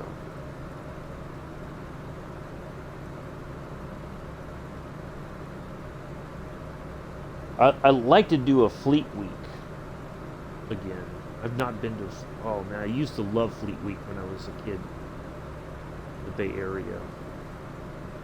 Go on the aircraft carrier. Walk around. I think one of the last ones I went to, I was on one of the landing carriers. Went down to the landing hold where the Marines have their stuff staged for put on the landing craft. Oh, nice.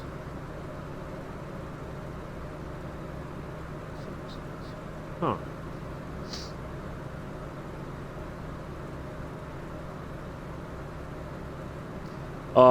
Also, if you ever get a chance, I highly recommend the Naval Aviation Museum in Pensacola, Florida. It's gotten bigger. I remember going there as a kid, and it was much smaller, but now they've got so much more stuff there. If you ever get a chance to go.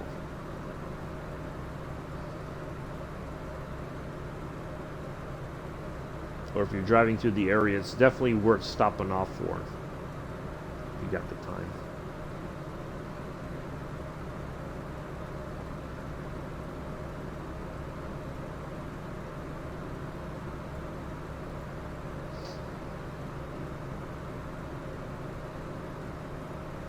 Yeah, I know in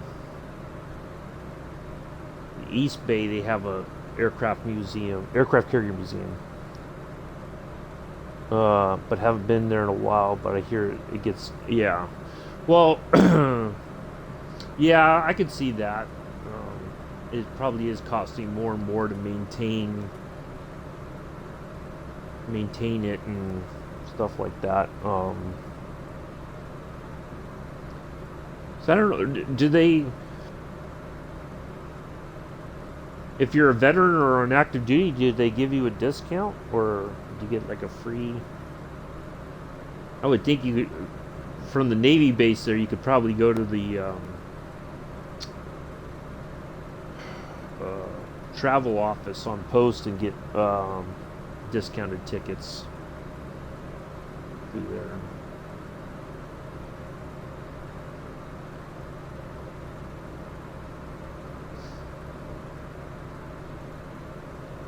That's how I got. I went on when I was in Germany. I went on a discounted trip to Spain. We got once my buddies from the heavy equipment section got me to go with them. Then because there was 4 of us, we got a better deal. So that was awesome. Lorette de Mar. Topless beaches.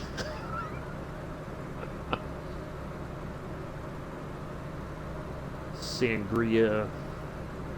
The normal mix. The bartender mix.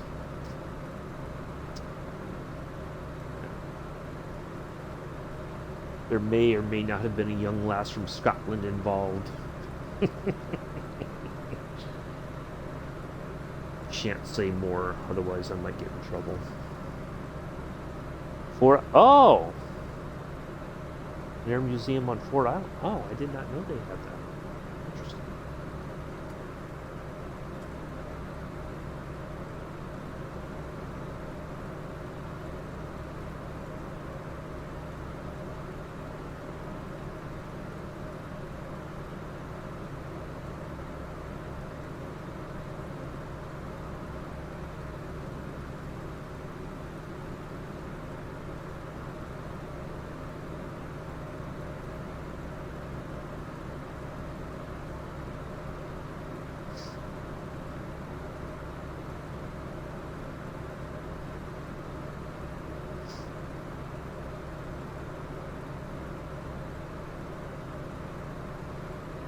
Alright, we are 56, just under 57 nautical miles to our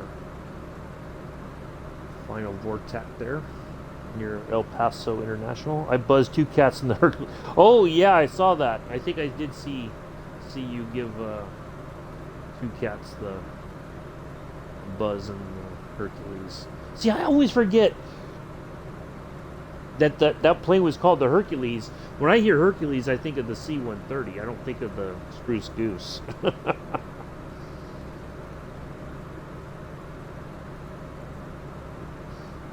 Because you were saying, I'm flying the Hercules. I'm like, flying the C-130. Okay, cool.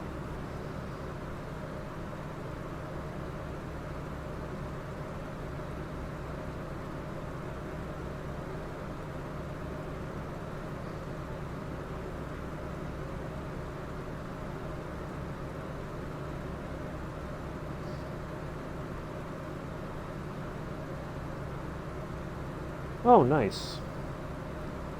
Yeah, I kind of got the sense you guys had known each other for some time.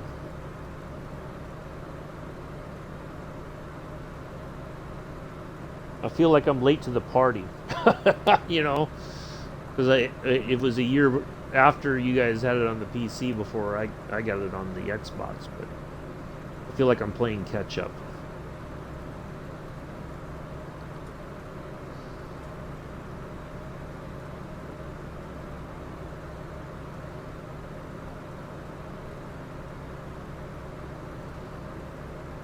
Yeah, that's one of the things I think that they're lacking for whatever reason. The sound department in many of these planes is lackluster. You know, like whenever I think of like when I've gone to car races, when back in the day when the American Le Mans series was around, and the C5R, that 7-liter V8. Oh, nice, Sergeant Staff. You know that you know when one is. Yeah, that's true. Um, you know, you felt that engine. You know, you could hear it anywhere you were on a track. You knew when the Corvette started up. Oh, nice. Yeah, that's definitely one of the reasons why I want to get a PC is to learn all that stuff. Although somebody was saying that they feel like the PMDG is not getting the same love as the 737 from PMDG. But I don't know. I could be wrong. Yeah, the B-29 you can feel it. Yeah, but that's the thing is you want to feel that the plane, you want to hear it, you know. And that seems to be something a bit lacking in this sim, but maybe one day they'll get turned around. Yeah.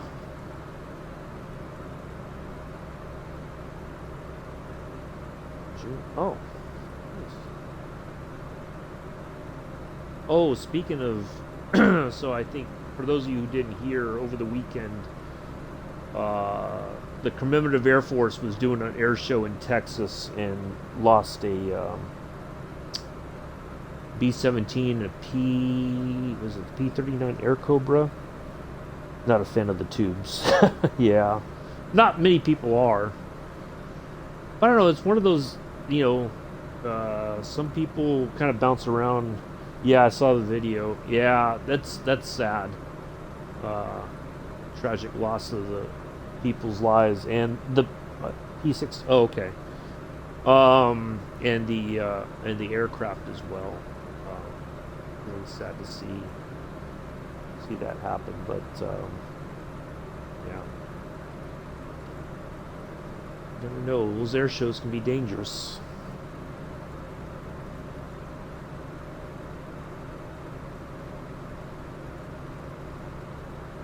I couldn't imagine being there when it happened. Like I've been to a race where cars have gotten into accidents and you're like right there, you're just like, oh crap. You know. But yeah, it's yeah. 1 second can make the difference in a lifetime or a lifetime.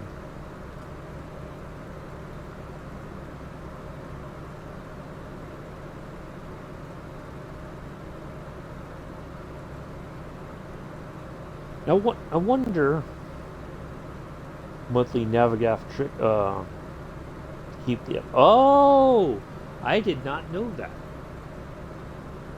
Uh-huh. Well, yeah, because the what is it called? The ARICC or something updates every so often, every like 90 days or month and a half or so. I know there's like a it updates every so often, so they have to.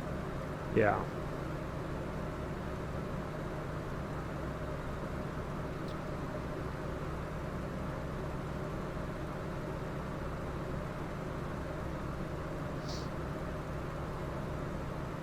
Yeah. Yeah, but then PMDG or Navigraph does when the FAA does their like every 45 days or something like that, the stuff cycles, the different cycles for the well, I think for IFR flying, something like that. They so I know when I use SimBrief, if I look at it, it'll say whether it's matter of fact. Hold on, just a second. I'll tell you what is it? AIRAC, AIRAC. The current one is 2211.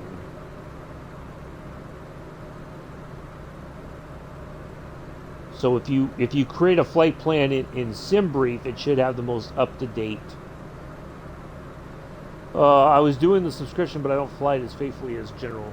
Yeah, uh, I like it for just the Navigraph use that I can generally get airport information almost anywhere around the world. You know, for I use SkyVector as well, just for like VOR to VOR flights. Because I can plug that in from little nav. Yeah, a lot of people do use that too. I wish we could use it here on the Xbox, but we can't. Some of these things are not like the other. Yeah, SkyVector is pretty handy. You just, especially for VOR to VOR flight plans, you get a general idea of which way to head. The VOR, you know, like the frequencies to tune stuff in, you know, tune your nav radios into.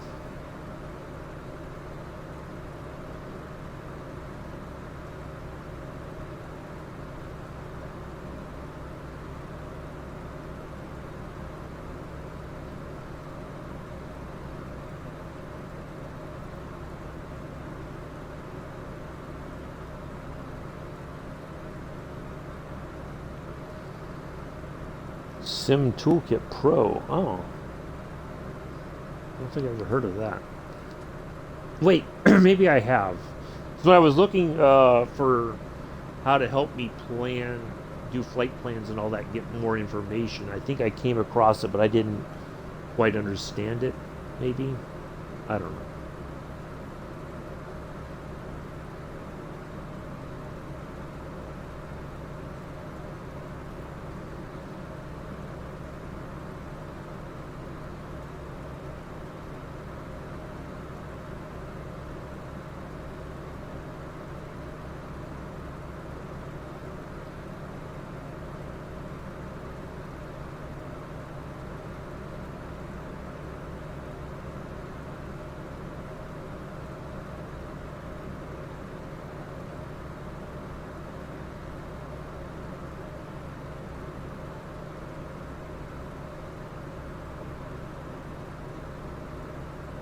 Oh, okay.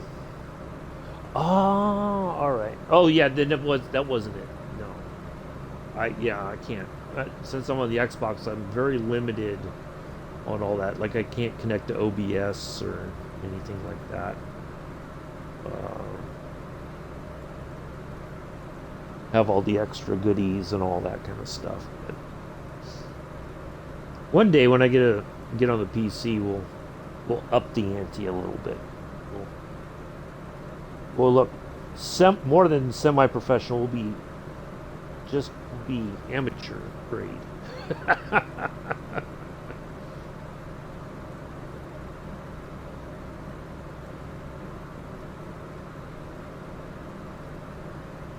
We're not quite professional grade, but we'll be semi-professional amateurs.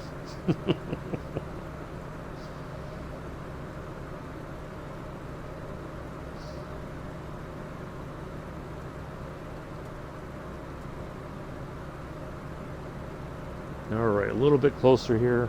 I think what I'm going to do is I'm going to step away for just a moment. We got 38 nautical miles to go to get to El Paso. We're going to get a little bit closer. I'm mostly amateur. Hey, as long as amateurs can do pretty good, it's all about learning to be better than we were yesterday. I'll be right back, folks.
I've already had my coffee for today. I can't have any more. While we're coming into here, let's get this set up. Firefly Air, so I get my hours in. Get my hours did. My hair did.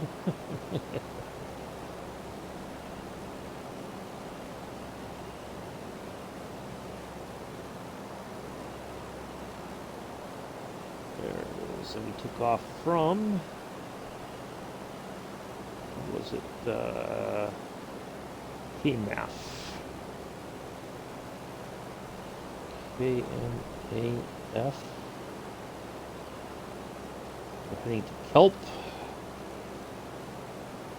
Just gonna put the hours, our departure time and arrival time in.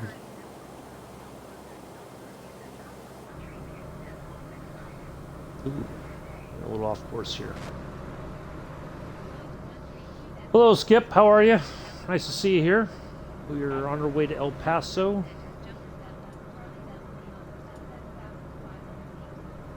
We're at 32 nautical miles from our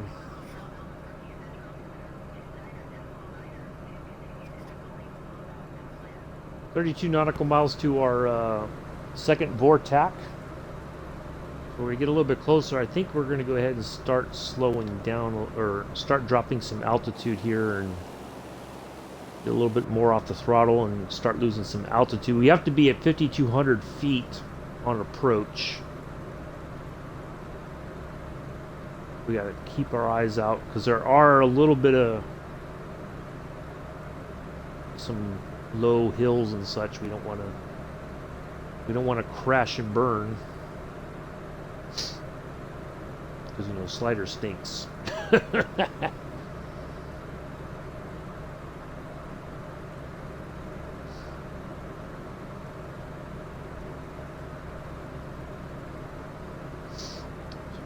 Let me refresh the stream page here.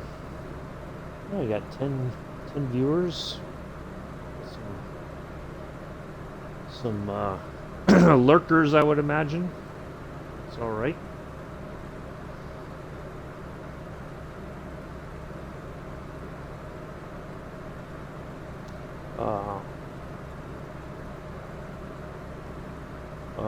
My biggest fear was doing all that work on my Gales streams and people not liking it.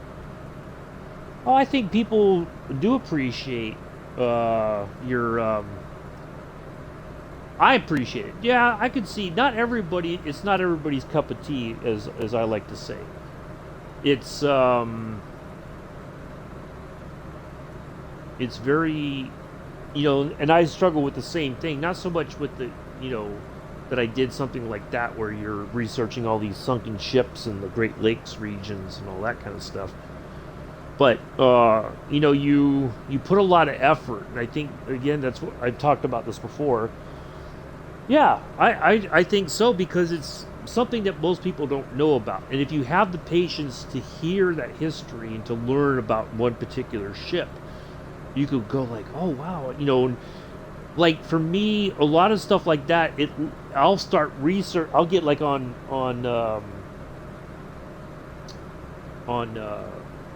Amazon and start looking at books about it. Because if a subject piques my interest, I'm like, ooh, I wonder if there's a book about that, right? But that's one thing that I think most people don't quite understand is the amount of work that goes into putting together something like that. And some people may just dismiss it as a bunch of, yeah, like, oh, it's just a bunch of geeky nonsense or, something like that. They dismiss it too easily instead of saying, oh, that's part of history that you don't know about because it's not something that's taught in the schools, unless it's, you happen to be in the area and then, you can go to a museum and maybe they have like a section dedicated to the Edmund Fitzgerald, for instance, or something like that. But yeah, very. But no, I like it because it's I learned something new, and I do enjoy learning something new all the time. The more I can learn, the better. But I appreciate the fact that somebody is willing to take the time to look all that information up, put it together in a coherent. One load on the Edmund Fitzgerald had enough iron to make 7,500 cars. Wow. That is pretty impressive. One load could have made 7,500 cars. Man, wow. That's crazy.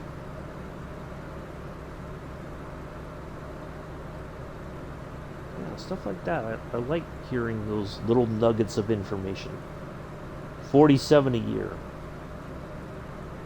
47 trips in a year? I think is what you mean. So they would they'd loaded, unloaded 47 times? Wow! So 47 times 7,500. Somebody do the math. Let's do the math, shall we?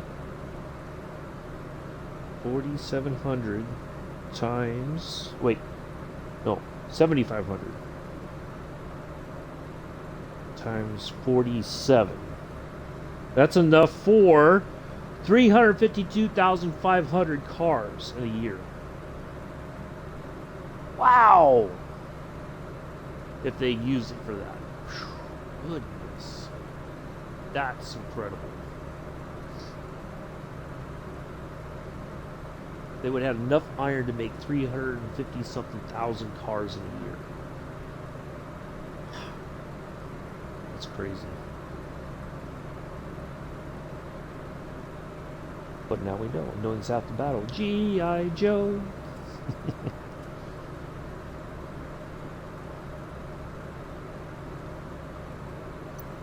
Alright, let's see. Now the new 60,000 tons on average.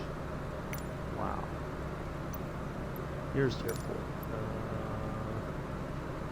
Where's the up here?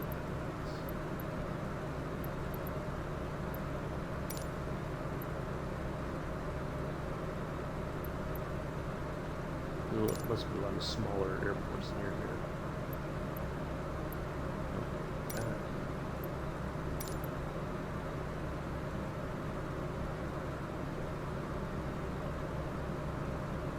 Oh, there it is. El Paso International. Got it.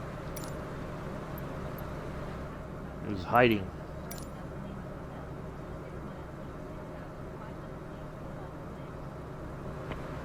Yeah. I love the straight in. We can do that. We have the technology.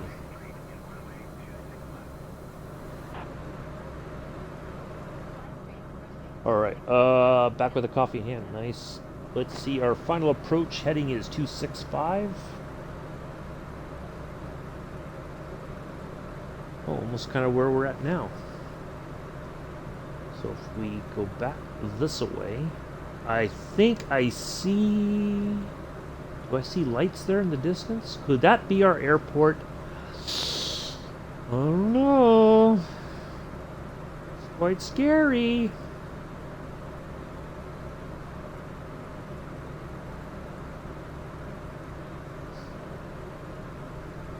Let's dial this in for 265.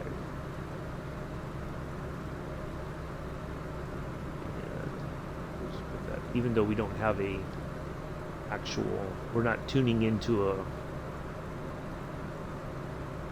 localizer or anything like that. All right. Oops, that's not what I wanted.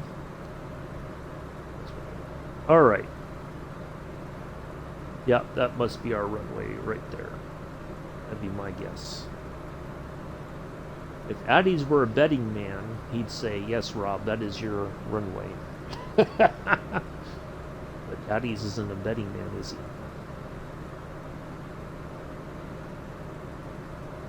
What do you reckon, Joseph? Do you think that's our runway with the little light flickering there in the distance? Do you see it? Right there, right below the little dot. You can see a little flickering of a light. You think that's it?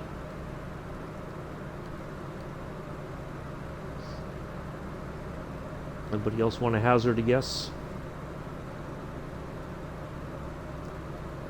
I would say go for it anyway. Looks like one. I think that's our runway. Well, once we know, so there's two parallel runways. We got 26 right and 26 left. 26 right is a shorter runway. 26 left is a... You landed this plane in a field before? I can see that, yeah. I can see that happening.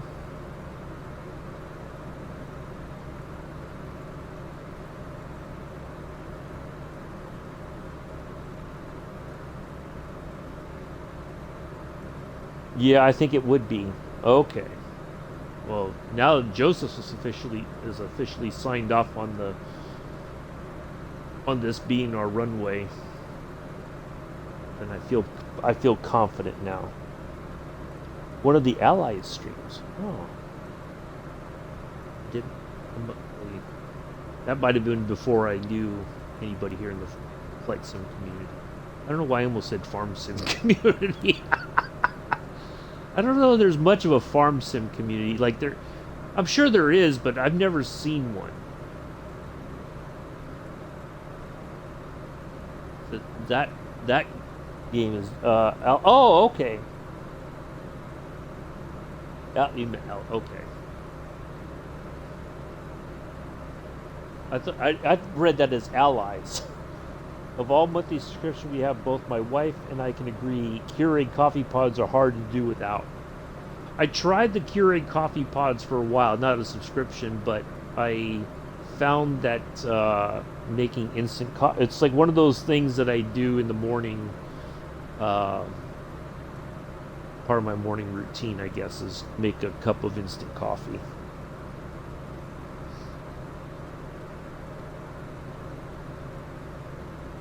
Yeah, I don't know why I read too cheap to K-cup. Yeah, I tried it at first, but part of it was that Walmart didn't, or even Wegmans, a lot of places didn't have the coffee that I would like to drink. Folgers pot. Yeah, like, see, I grew up, my grandparents, they had like the old school percolator, and it was always Folgers coffee. A bun coffee pot. Ooh, nice. Yeah, I remember the old school percolator. They it out. My grandfather would always get it. My grandmother would set it up the night before, and then my grandfather would just plug it in the morning, and it'd be all set to go.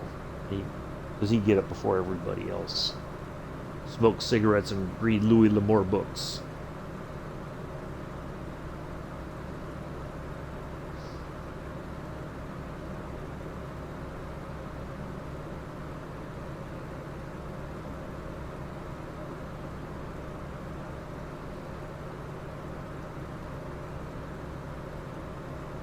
No, I get the Walmart cheap coffee, instant coffee, and that's good enough for me.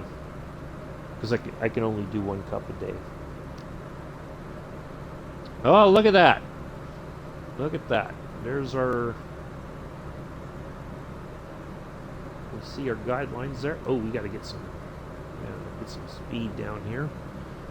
All right, folks. Let's turn on our landing lights while we're en route here.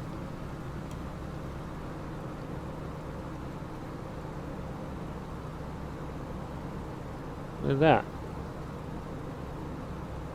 Yeah, a lot of people swear by percolator coffee. I've not tried one. I don't think I ever tried drinking coffee. Yeah, I could see that. Like I read, like some people think that percolator coffee is like the best thing ever, and other people are like, no, I don't like the taste of it. It just doesn't do it for them. Yeah, they do. Yeah, some people, yeah, that's it, the bitter taste of the coffee. But some people are like, oh, it's perfect. I guess some people like their coffee bitter, I don't know.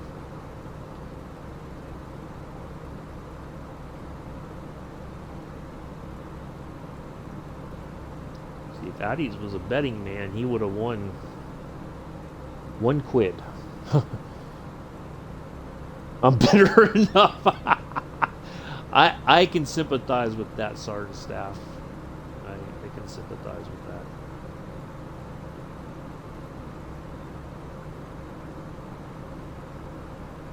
I used to enjoy being a bitter medic. That's what they... If you've been a medic long enough, you just become very bitter about a lot of stuff.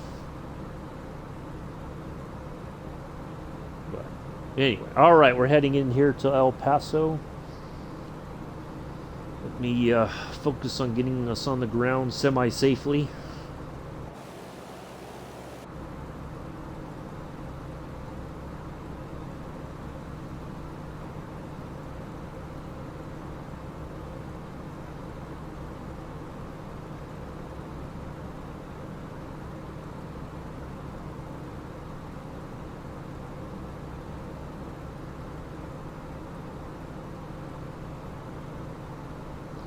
See, according to the chart, final approach should be on.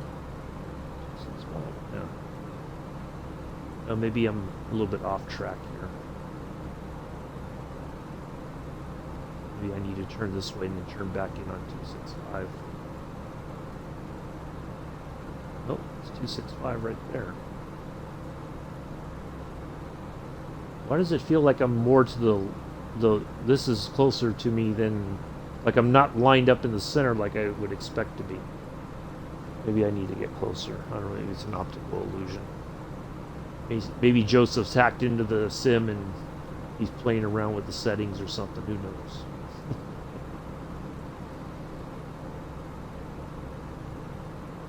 Well, we had plenty of fuel. I think I overdid it, but it's always hard to figure out, like, figured I'd err on the side of caution and tank up completely. That way, if we had a lot of headwind, that we were burning fuel, but we weren't going that fast. So, figured that way we would get there safely with plenty of fuel in the tank.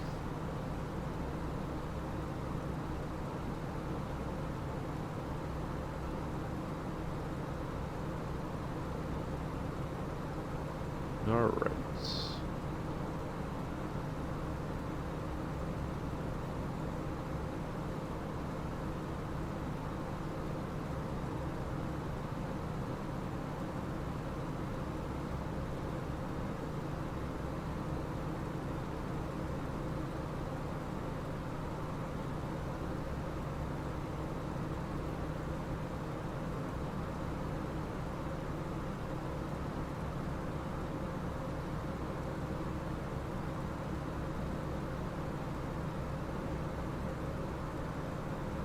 these numbers seem to be a bit off. I don't know why. Or, like, the alignment just doesn't seem correct. I don't know why. I hope I'm wrong, but I kind of feel like it's not, we're not centered up, but maybe there's something, there's an optical illusion or something somewhere that, I don't know. Alright, we're just, I see kind of like, it almost feels like there's like this invisible line, or there's a visible line right there coming off of the runway. Follow that in. We'll be just fine. Definitely got to start dropping a little bit more altitude. We should have been at 5,200 by now. Thought we were losing altitude, but apparently not. The plane and the weather are different.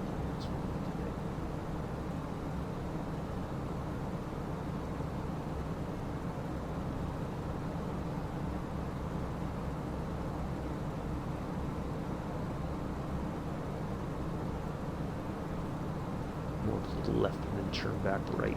Ooh, see, it's starting to... We were losing altitude and then the plane's like, no, I want to climb again. Alright, our vortac is right over here somewhere. That's okay. We are on approach. We got here safely.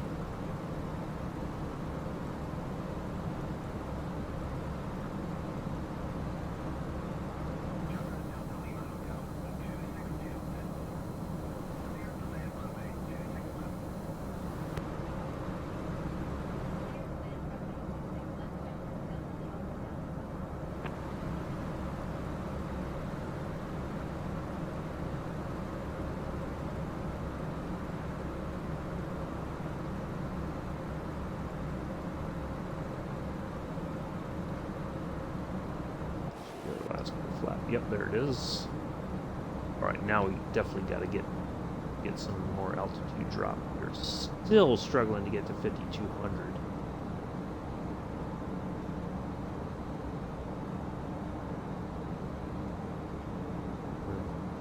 We're not setting ourselves up for a good flat approach here into El Paso.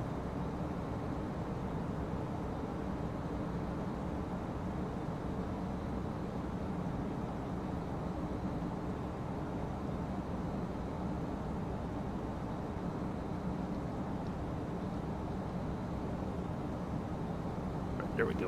Ooh.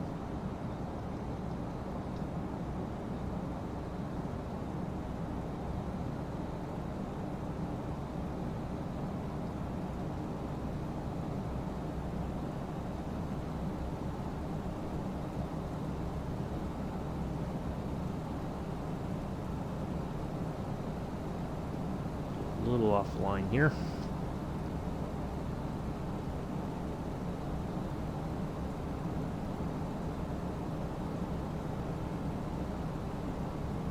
Waking up the people here in El Paso with a classic 3-motor plane.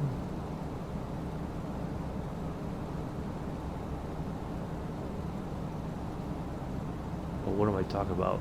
There's a Air Force, or there's a military airfield right up there, so they probably get enough of that from the military aviation.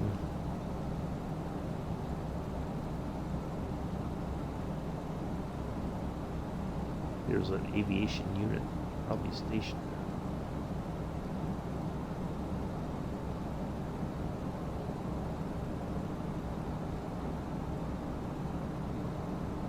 Alright, yeah, we gotta get down here. Alright.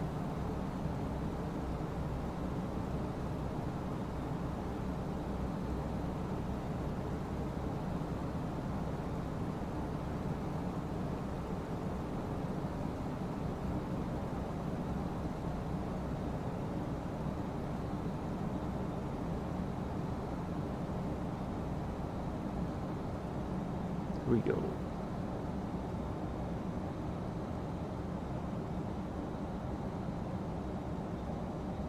would have preferred to be a little bit flatter.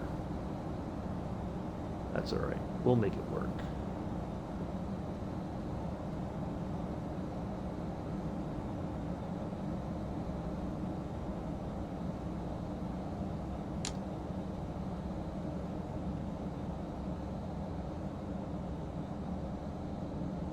Little bump coming up. Here it comes. There we are. On behalf of myself and the entire flight crew, we'd like to welcome you to El Paso, Texas. Oh, my exes live in Texas. That's not true. That's not true at all. Local time is 8:31 in the morning. We understand and appreciate the fact that it's Monday. Everybody misses the weekend already. Glad you stopped by today. I don't know about that. I never think about that because I don't. It doesn't. I can't do anything about it over like on FS Hub. You know, like you can. It'll automatically calculate your landing stuff, but I think it was pretty darn good. Are you saying that I landed at -80? Everybody's working for the weekend. Yeah, exactly. It's a great stat. Are you telling me? Oh, I don't know. I never really think too much about that. I just, as long as I don't go careening off the runway. Oh, okay.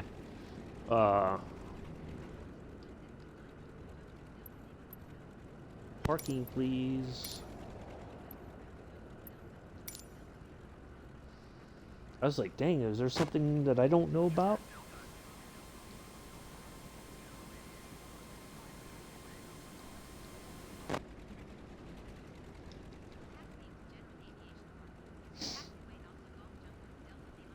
I was gonna say, if I'm landing at -80, I think that's pretty darn good. Oh yeah, that's it. No. When I get a PC, we'll have all that kind of stuff. Some people like to do the guessing. Yeah, I don't. Whatever the when I put it in over in SimBrief, whatever number it puts, I leave it at that. It's fine. We're on the ground safely. We didn't crash. Daddy's got his money's worth.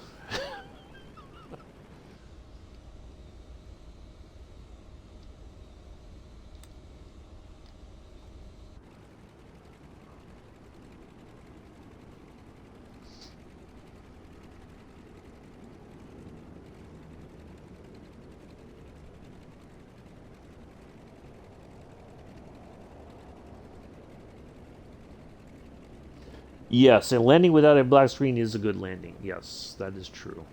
I've had my black screen landings, but yeah, it's Mick will tell you when I first started on this sim, oh, I was all over the place. He still probably cringes to this day how poorly I was coming in for approach and all that.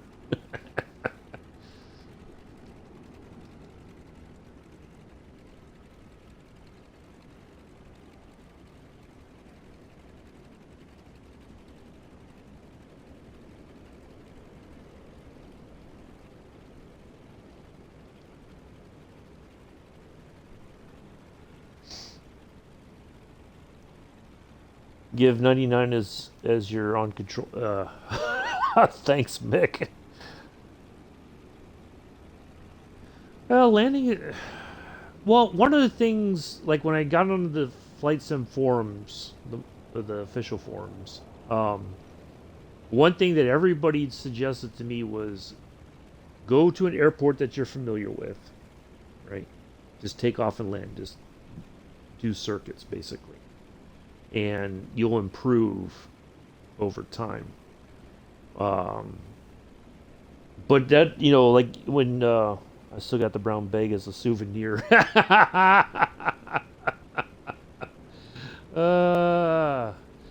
yeah, that they said once if you do that, you'll feel more comfortable landing, taking off and landing.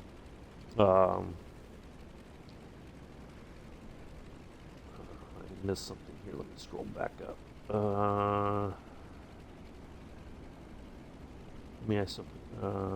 I think your skills now are way below. I I I would agree, but I don't have a way of other than I think I do better on the approaches now than I used to. I was all like in the 152, I was all over the place. Like I would, but part of it was just getting comfortable flying with the controller and just doing gentle inputs, not like going all over the place. Which is easy to do, but in some planes I like overcorrect. If I'm flying manually, it's easy to way overcorrect. But no, I know I've improved, but it's hard to say. Like judging the where other than that I feel like I'm smoother in on approaches now, or like if in the A320 if all the screens go dark, I can still land the plane without the instrument panel being on. I kind of know what to do. By feel, I can do it, but otherwise, yeah, it's. Oop, come on, plane. A little bit more, a little bit more.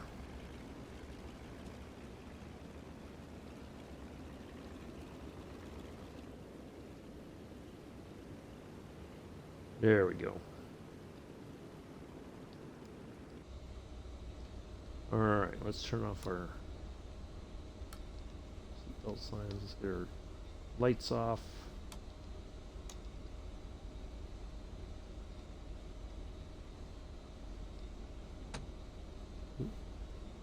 Cut the fuel.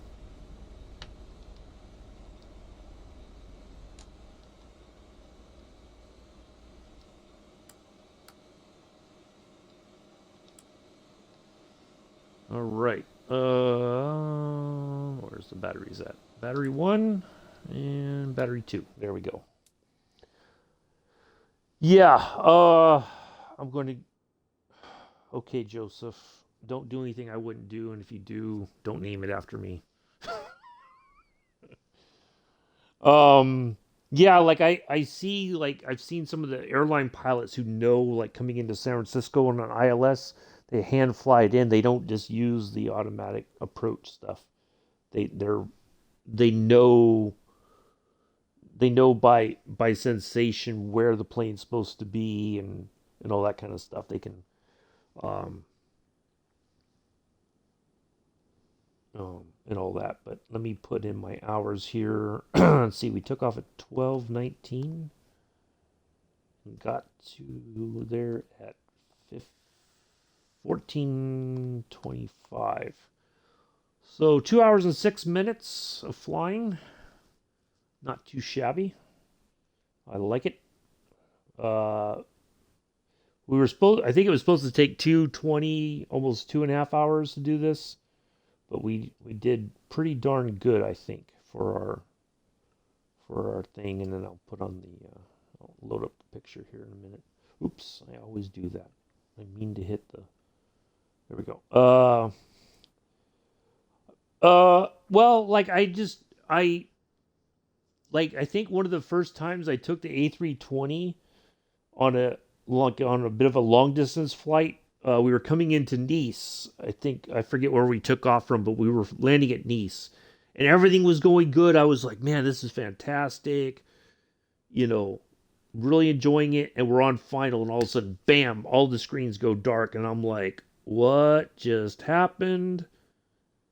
But I'd done flights already where like I could hit the approach button and it locks in. I call it locking in on the tractor beam. The Death Star has us locked in. We're getting pulled into the spaceport there on the Death Star, and so I was like, okay, I know what to do, and I did it, and it was like, if you feel confident, and part of it was I think I'd practiced that. I got that.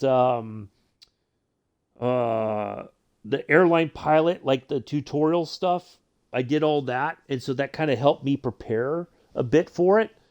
And I was just like, it didn't phase me at all. So now when it happens, it's just like, well, there we go. The Sim's got its own agenda today, and there we. So yeah, I just go with that. So um, we're fine. But so yeah, I just try to uh, keep it together. We we get over the threshold. What I got to get better at is judging when to cut the engines off to retard the engines and come in a little bit smoother. Because sometimes I cut them a little too early and we come in a little bit harder than I want. But as long as we don't crash, we're okay. Anyway, that will do it for today, folks. I do greatly appreciate everybody coming in and hanging out today. Nice to see everybody here on a Monday. If you didn't enjoy today's flight, do talk to Joseph. He's the complaint manager. So, anyway, I will see you all. I'll be on Mix Farm tomorrow. If you want to watch us while you're lurking or just want to have a laugh with us, oh, you're welcome, Spire Steve. Thanks for hanging out. Appreciate it. That's his Twitch. We'll be on his farm tomorrow, 7:10 ish my time. We'll probably get, I'll get in with him a little bit earlier to make sure we're all set up to go before he starts his stream. But do give him a follow over there if you haven't already. We'll be back Wednesday in the Eucharist 52, taking off from here, heading towards Tucson. Thank you, Sergeant Staff. You're too kind. I appreciate it. So that will do it for today. Do enjoy the rest of your Monday, morning, afternoon, evening, early Tuesday. Somewhere in the world, it's already Tuesday. I don't know where, but it is. Thanks, Joseph. I have been and always shall be your host and pilot, Uncle B. Until tomorrow or Wednesday, if you don't come watch us over on Mix Channel. Peace, live long and prosper.